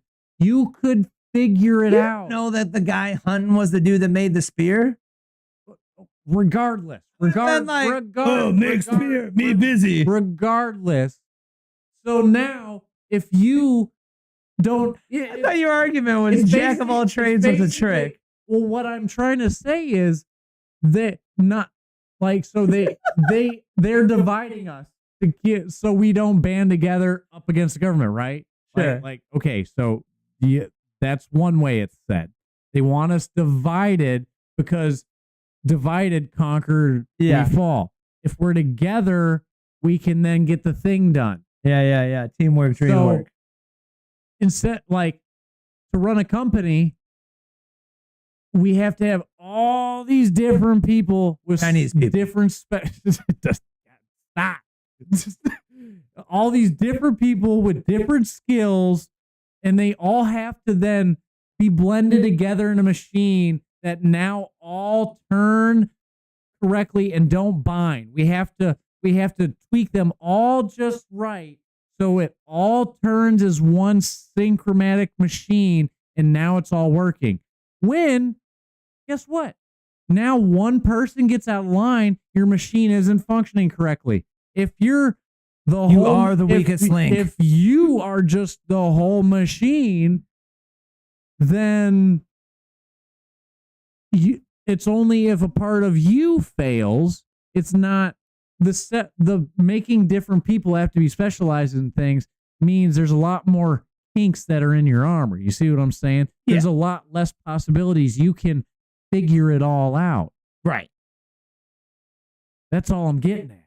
They have made it to where we need to be specialized in this certain thing, because if you like get man made up specialization, if you get, bro. an understanding of like everything, that's whoa, you're just gonna be all over the place. And like, so Dan, really, it's because then you might actually be able to figure something fully out on your own and not have to rely on somebody to where somewhere down the line with all those different people you have to verify your thing with.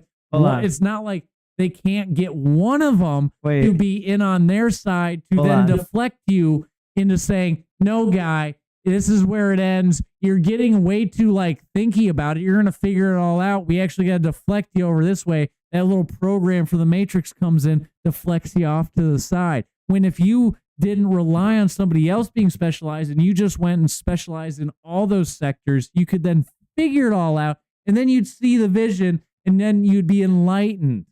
But wait, back in the old days, did every single person in the town make horseshoes? See, we already evolutionized into different specialties. Back then, everybody had to be specialized. Did everybody make shoes in their whole life? Like Adam and Eve, they had to be fully sufficient in everything they did. They didn't have a shoemaker. They didn't have a loins maker. They didn't have a cook. They made their own clothes. They cooked their own food. They hunted their own food. I thought they God did made that. Everything themselves. Maybe that's the first thing of deception. Maybe that was the first thing to draw us down.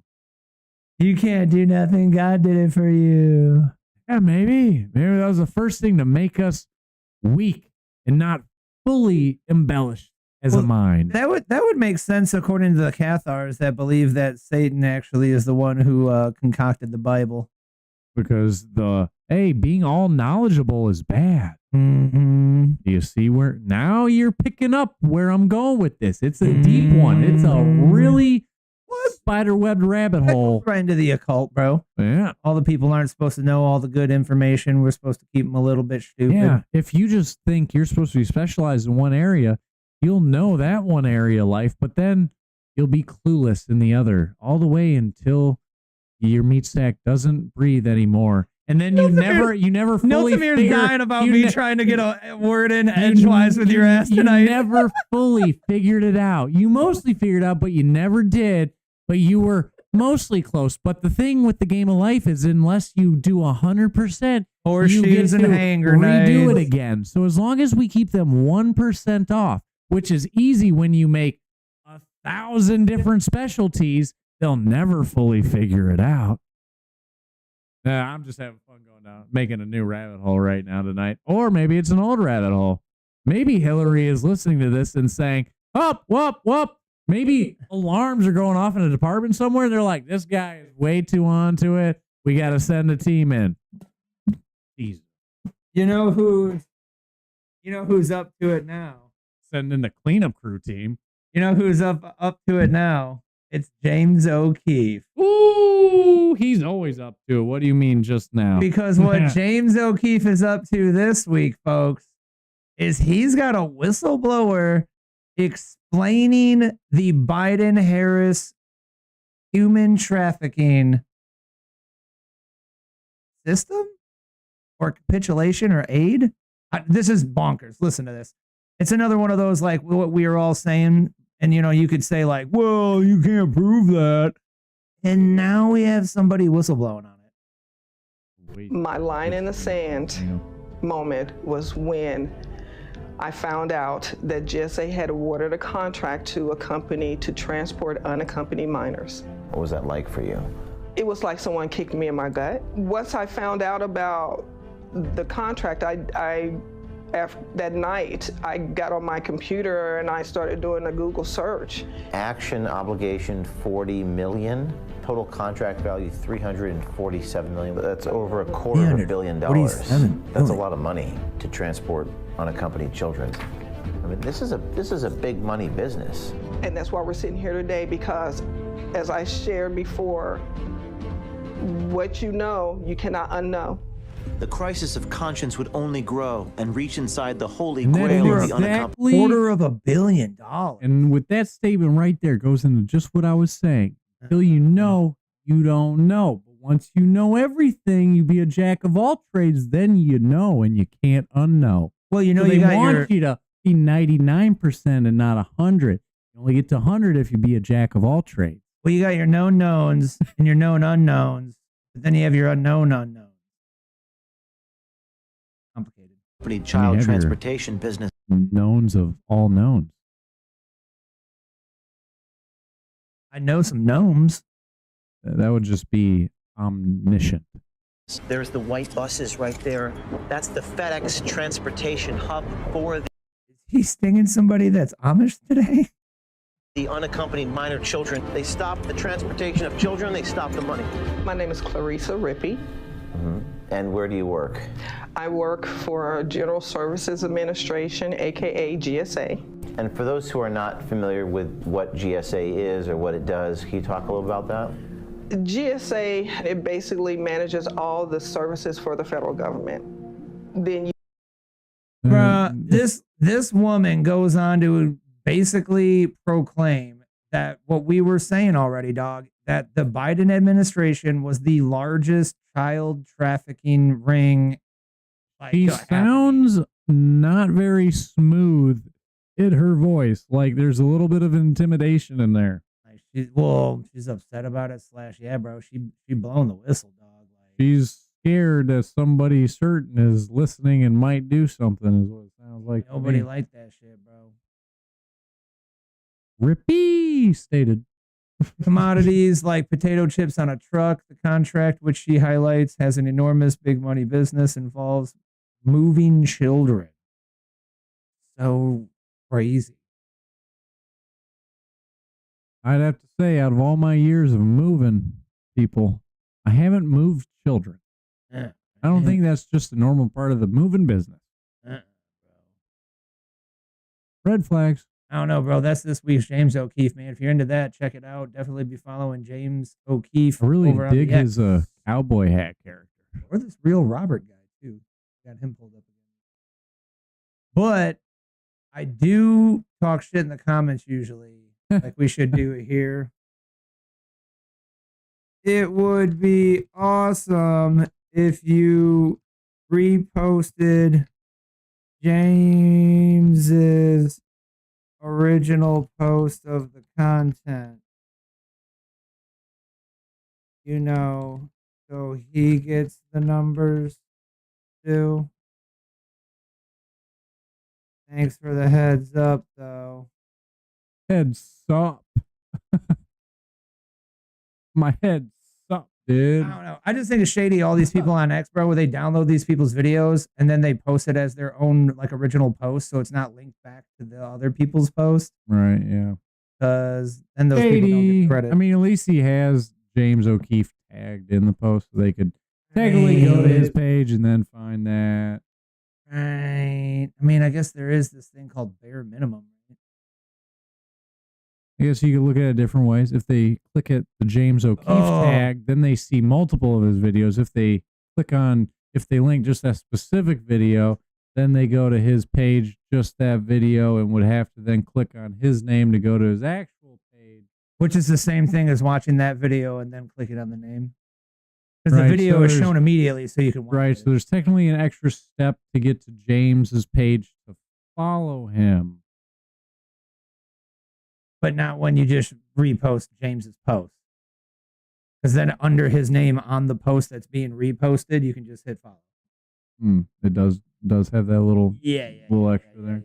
No, it's shitty. No matter what, you're literally downloading someone's, like you said, just people like reacting to other people that did the hard work. Yeah, they're literally downloading your hard work video and then just uploading it as yours and then tagging them to be like, I'm not a total douche, but it looks like an organic post on your account. Yeah, it's shady. Which is probably why my account's not blowing up, because I don't like snag other people's content. Yeah. Let's call this created with an AI a commercial for why you should probably be understanding, comprehending, and buying more Bitcoin. There's still a cricket in here.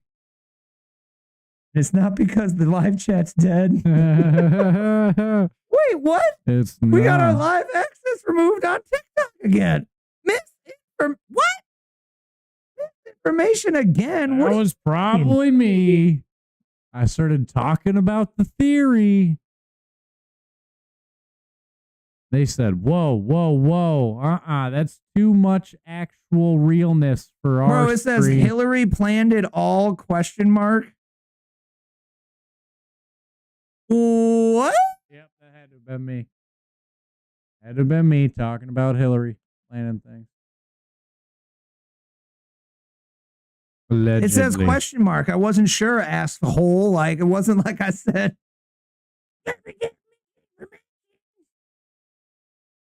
Oh, you're an idiot. I seen a replay on somebody bringing up Joe Scorborough's old clips, and they went back to one where he was talking about the I think it was the Hunter Biden laptop, on how he first said the president's spreading misinformation here, and then he went to say disinformation the next time he talked about it in like a different, like, are you saying those like they're like with their real differences? Or are you just trying to hit all the tags right now? Like, look, guys, he's misinformation, disinformation, piss-information, like all the informations that are bad, he's got them. What so is you this, want to avoid. The alphabet game? Yeah. Piss-information. Disinformation. Cis-information. This information. Beta information. Ain't nobody want that soy beta information, dude. The new commercial for why you should buy Bitcoin. Actually, it's just the story of the Federal Reserve's creation. Jekyll Island, November 1910. 7 bankers meeting in secret to create America's central bank. We just can't call it that.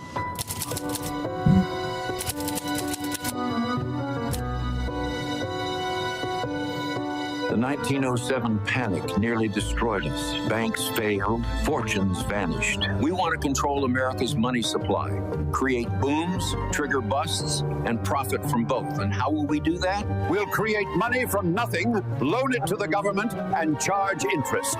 Legal counterfeiting, my friends. But there's a cost.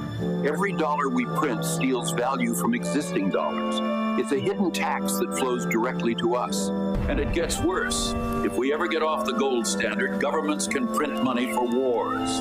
Endless wars become possible and profitable. Since Americans hate central banks, we'll call it the Federal Reserve. Sounds governmental, doesn't it? It's not. The president will appoint board members, but we'll pick who he appoints. We'll have 12 regional banks. Looks decentralized, democratic even, but New York banks control them all. That's us. You're probably wondering how we're going to get this through Congress. December 23rd, 1913. Most of Congress home for Christmas. Perfect timing for passing unpopular legislation. I'll publicly oppose our own bill in Congress. They'll pass it thinking they beat Wall Street. We'll fund university chairs, write the textbooks. They'll teach our system as economic science. Beautiful. Every American born after this will inherit debt on money we created from nothing. Generational servitude. The Federal Reserve. Not federal, no reserves, but everyone will think it's their government protecting them. Good afternoon.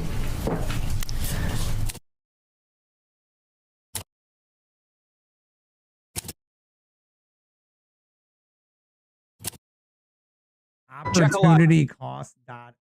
That's an interesting, cool, brandy name. I mean, I'd say it's pretty spot on. See the cost of everything in Bitcoin. Yeah, what's your opportunity cost loss of not getting into Bitcoin right now?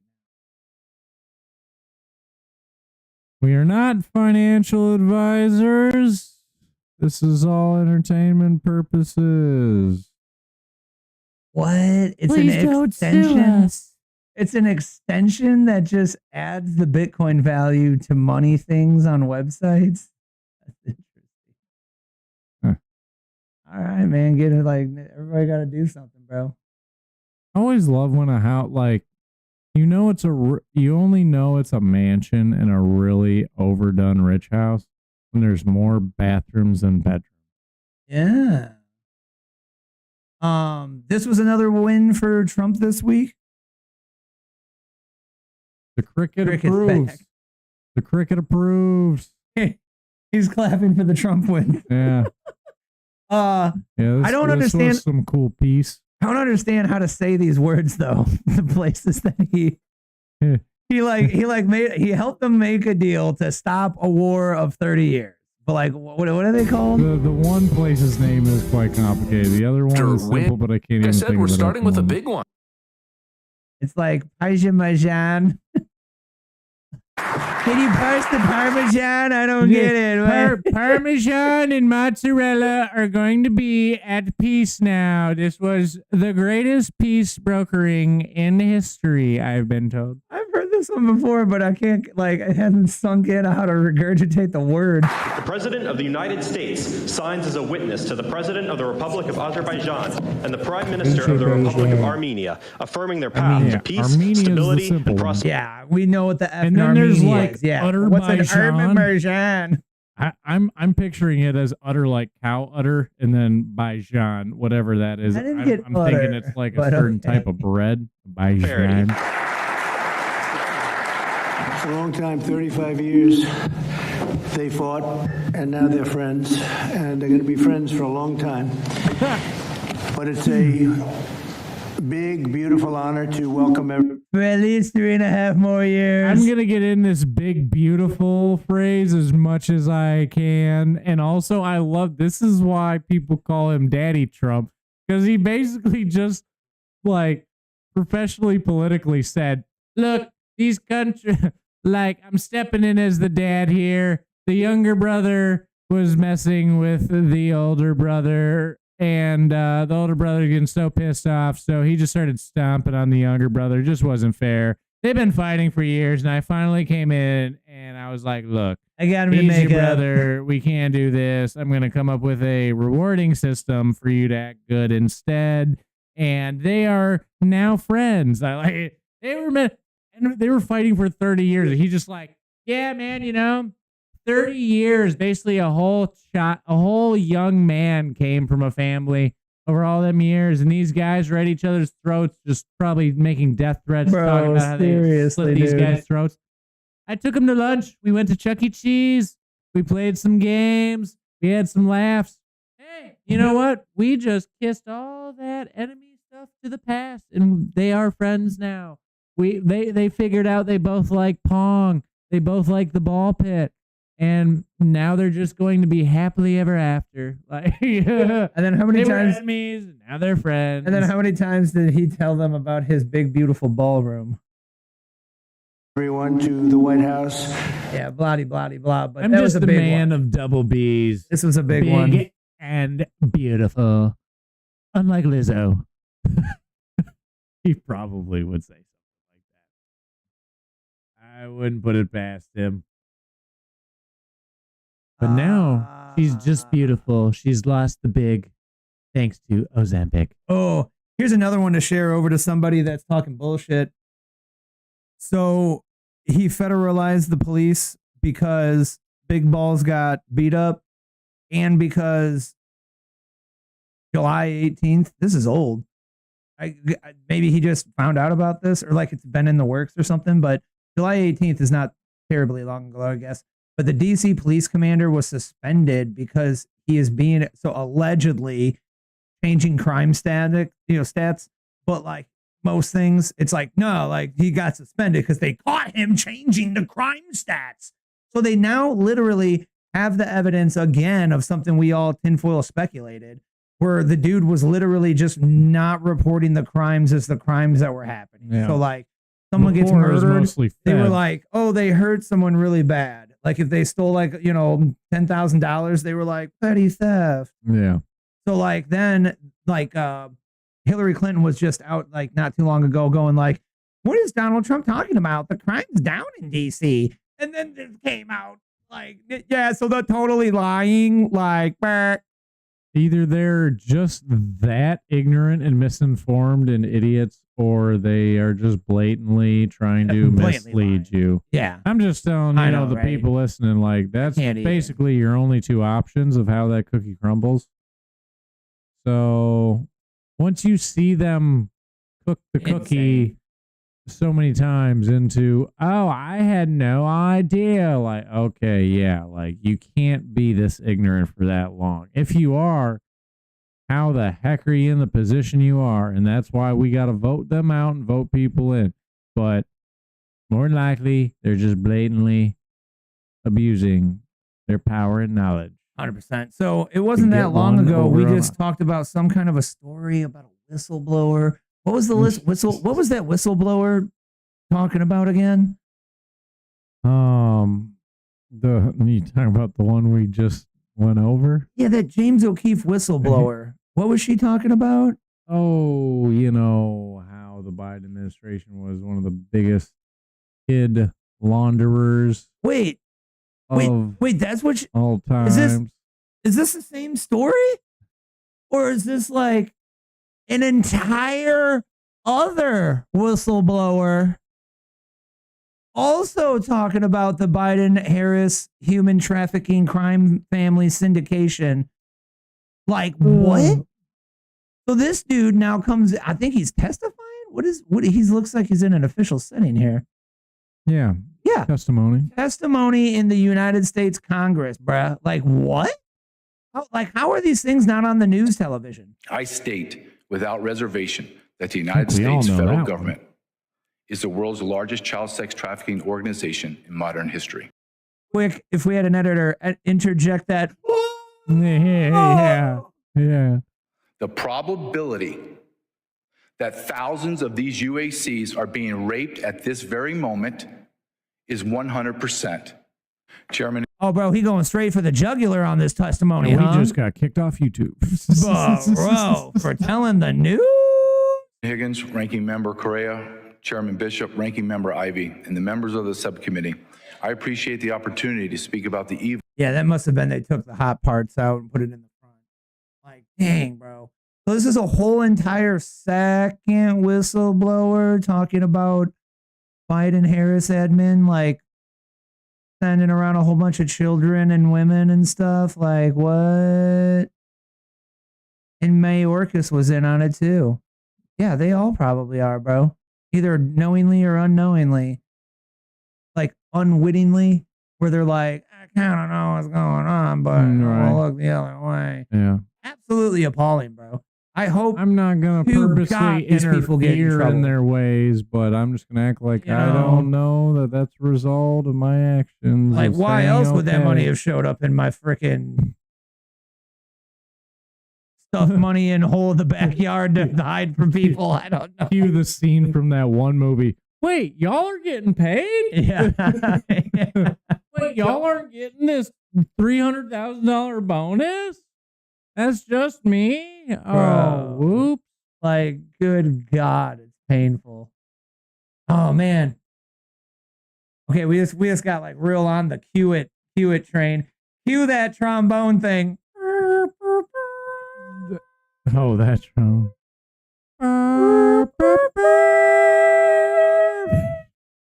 Today, folks, or soon, we will say goodbye to an era. As Mr. Trump would say it, to an era. AOL is shutting down the dial-up system, folks. Dang.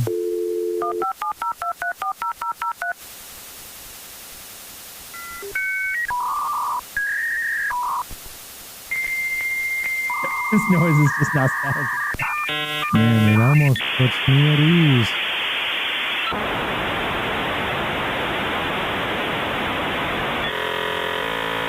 That's what I'm talking about. And now you got mail.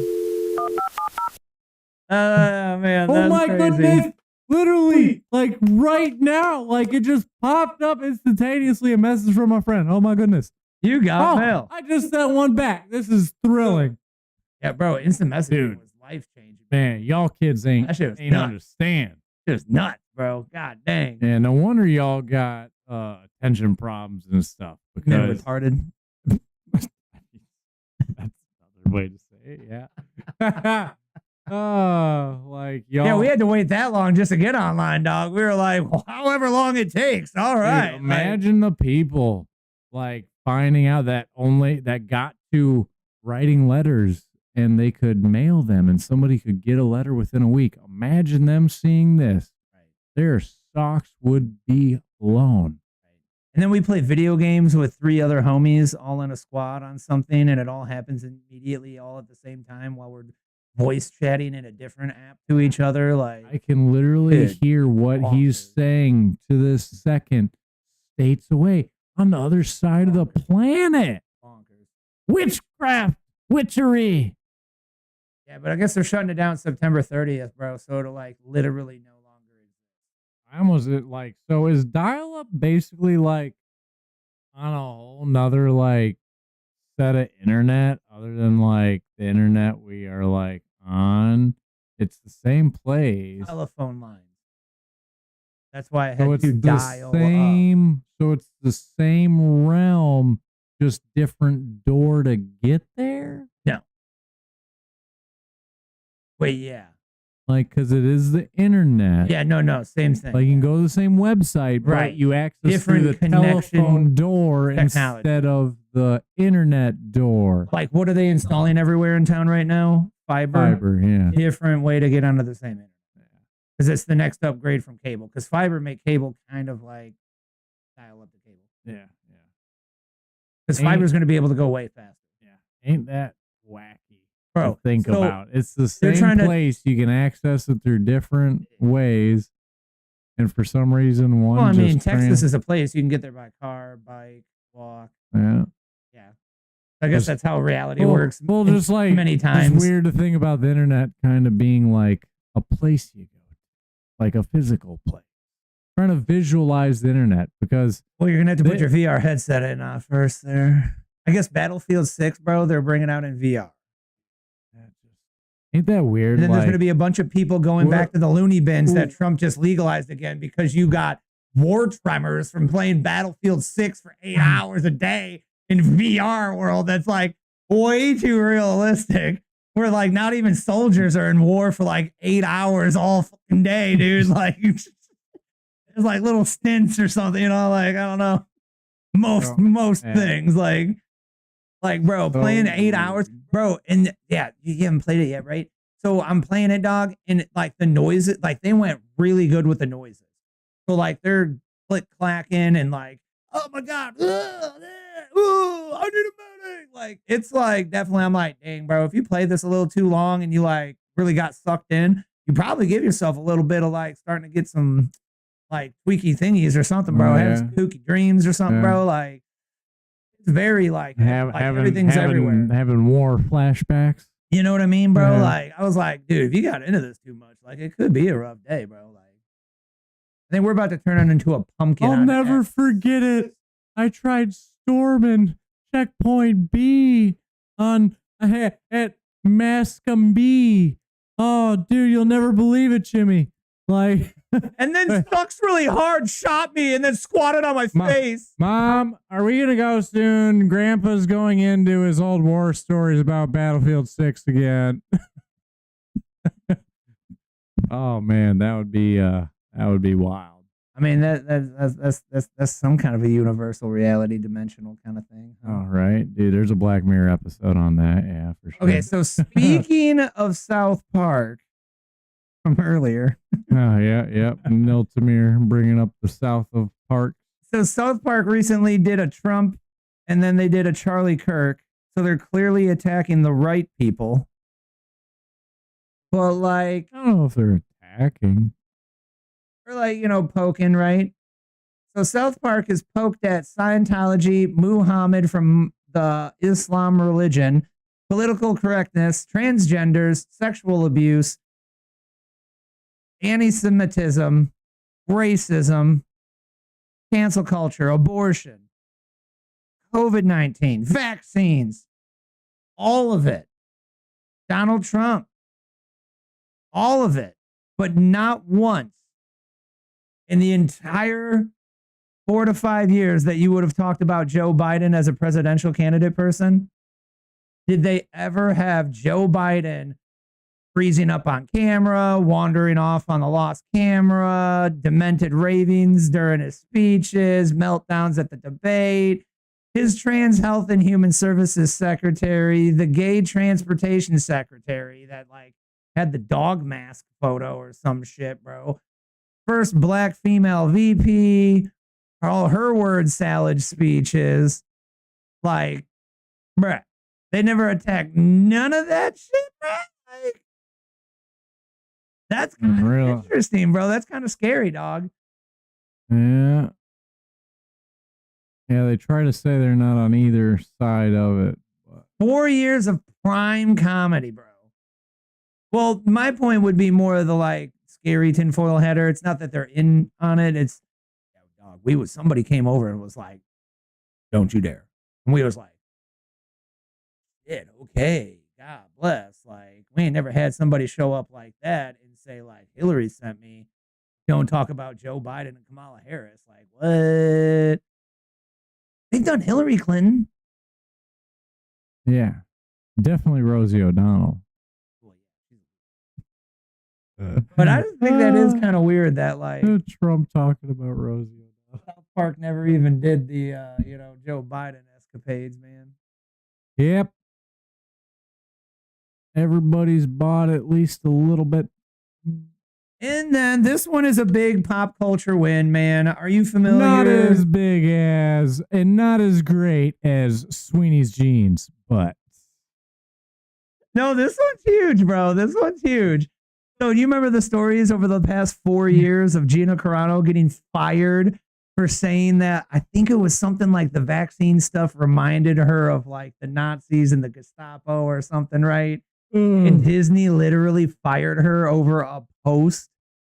I mean, why not? Because the woke melted down, right? I mean, yeah, I can definitely. I'm not surprised, but yeah, I can She get just all the won the entire court battle, bro, against Disney.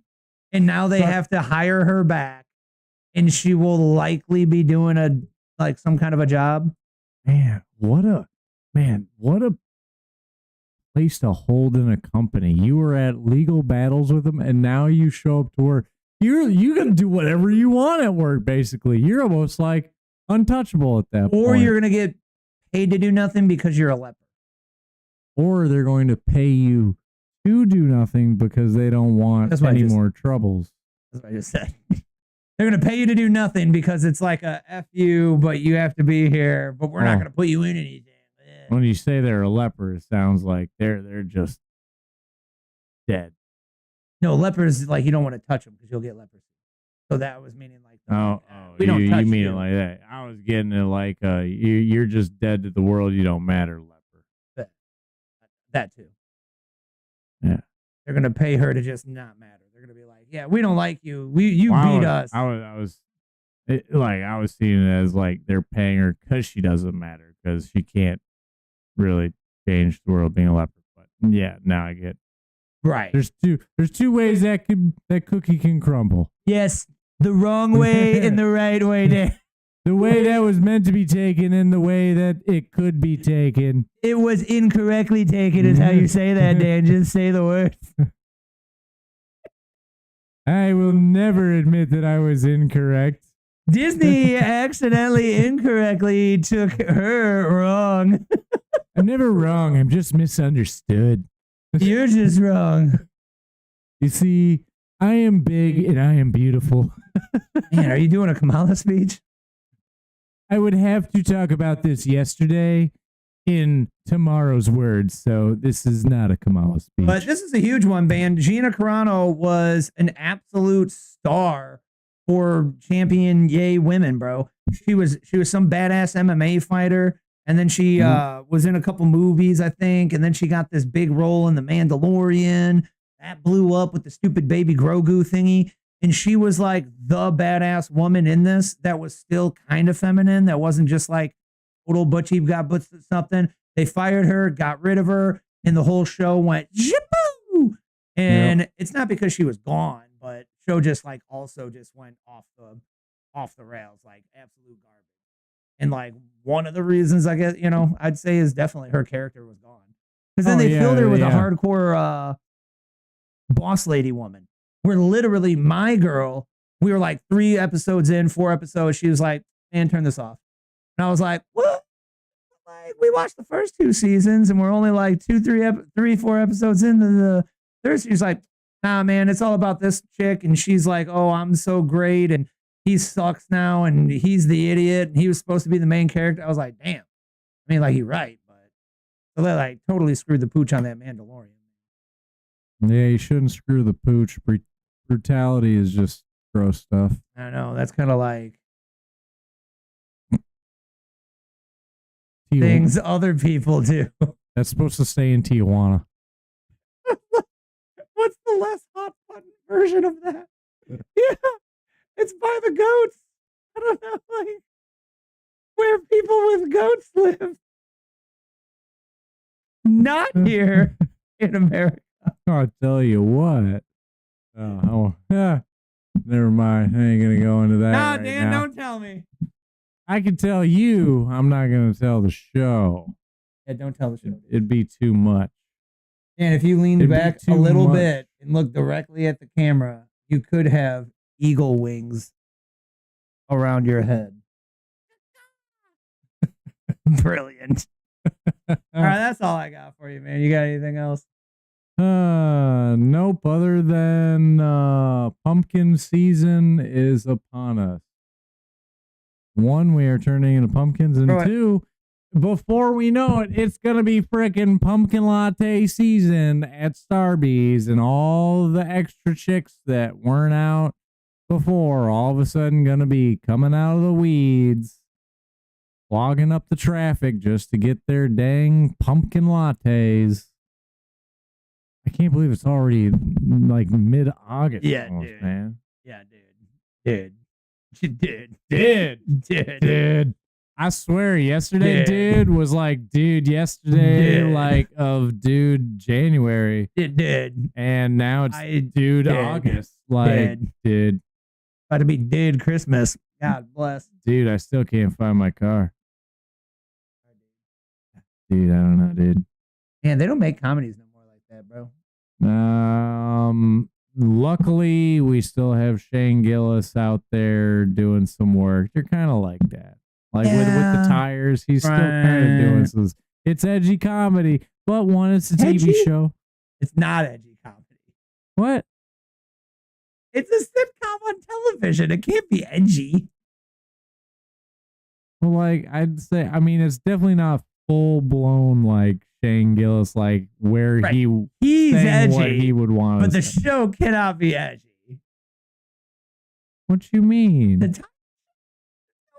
Like edgy. You think so? Are you saying like I don't watch it. Like they're past edgy, or they're just not even trying to be edgy. Like you were saying, it's edgy. Because they're edgy. Really? I mean, in the tire show? I mean, when he's like trying to get the manager to guess what car, or no, what type of person was in their lobby, and he was like, just guess who drives this car? Chrysler 300. And he's just like, he's like, Buick LeSabre. And he's just like, and then there's an old white dude. He's the typical old grumpy white man. So you just assume, right? And he's a mechanic. And he's like, look, dude, he's like, hey, well, what do you call one of them people? And then he's like, oh, hold on. No. He's actually about to say it. And we can't have him actually say it right now. We're going to get, come on. You know who I'm talking about.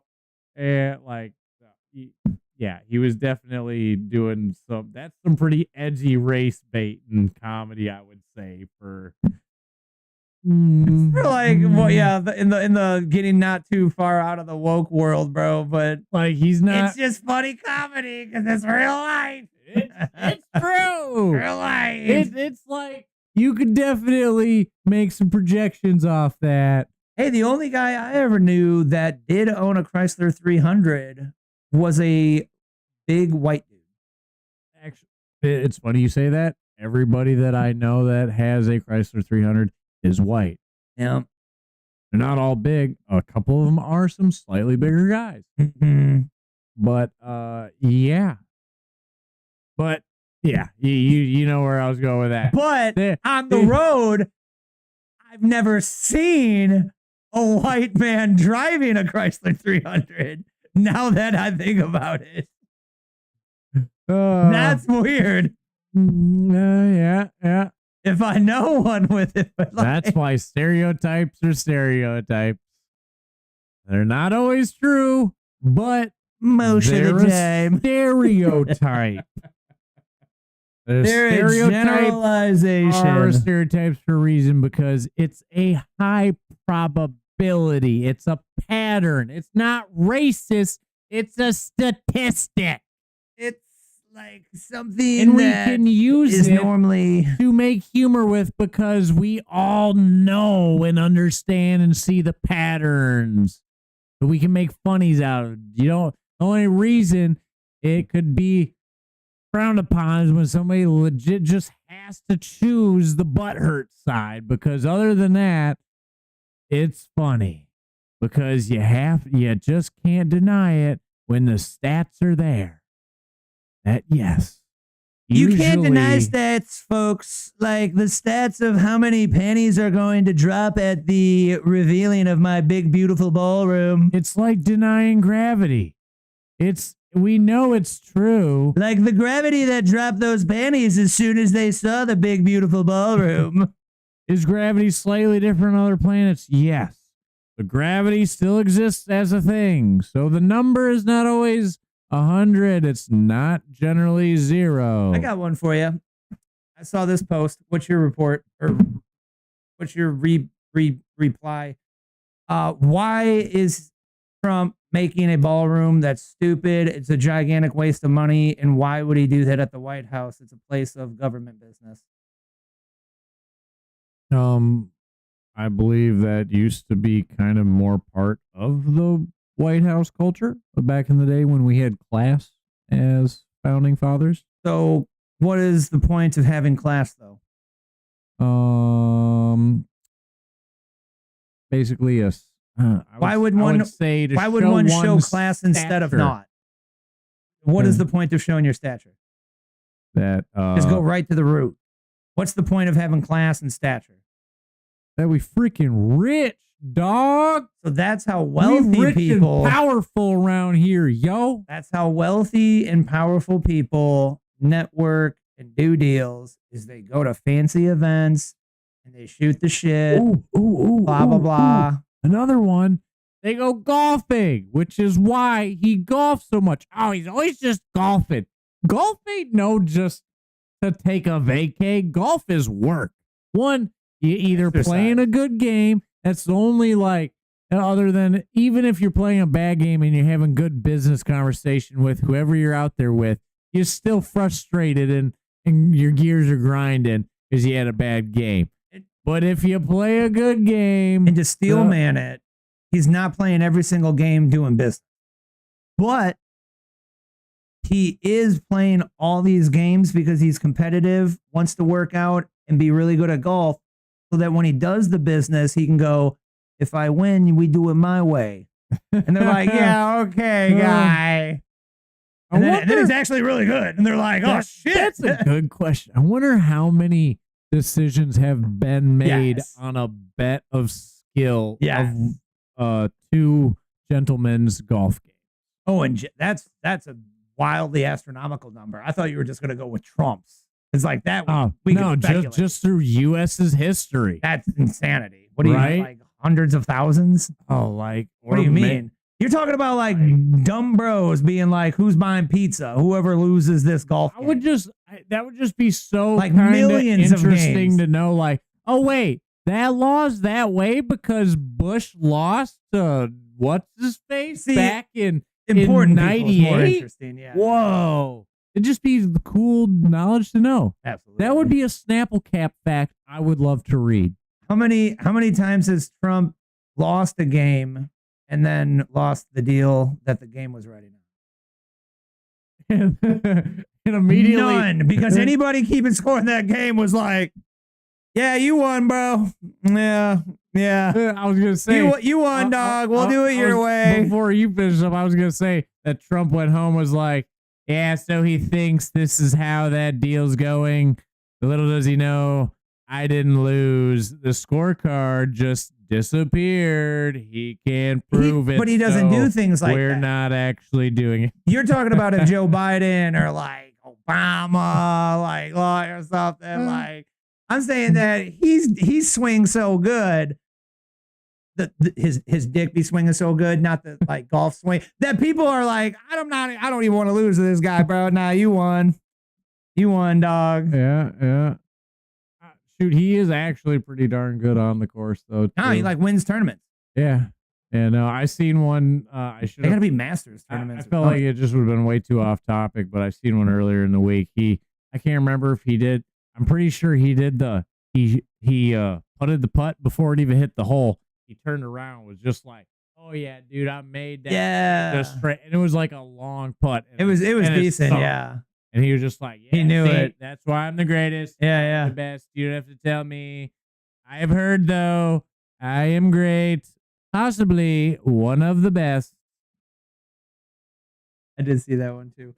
Yeah. That's all I got for you, folks. Thanks for hanging out. Come on back. Share the show out to somebody you know to spread that awareness, guys, because the awareness brings that realization. So, build that better news feed. Help the other people do it. And, just come on back to the show next Monday.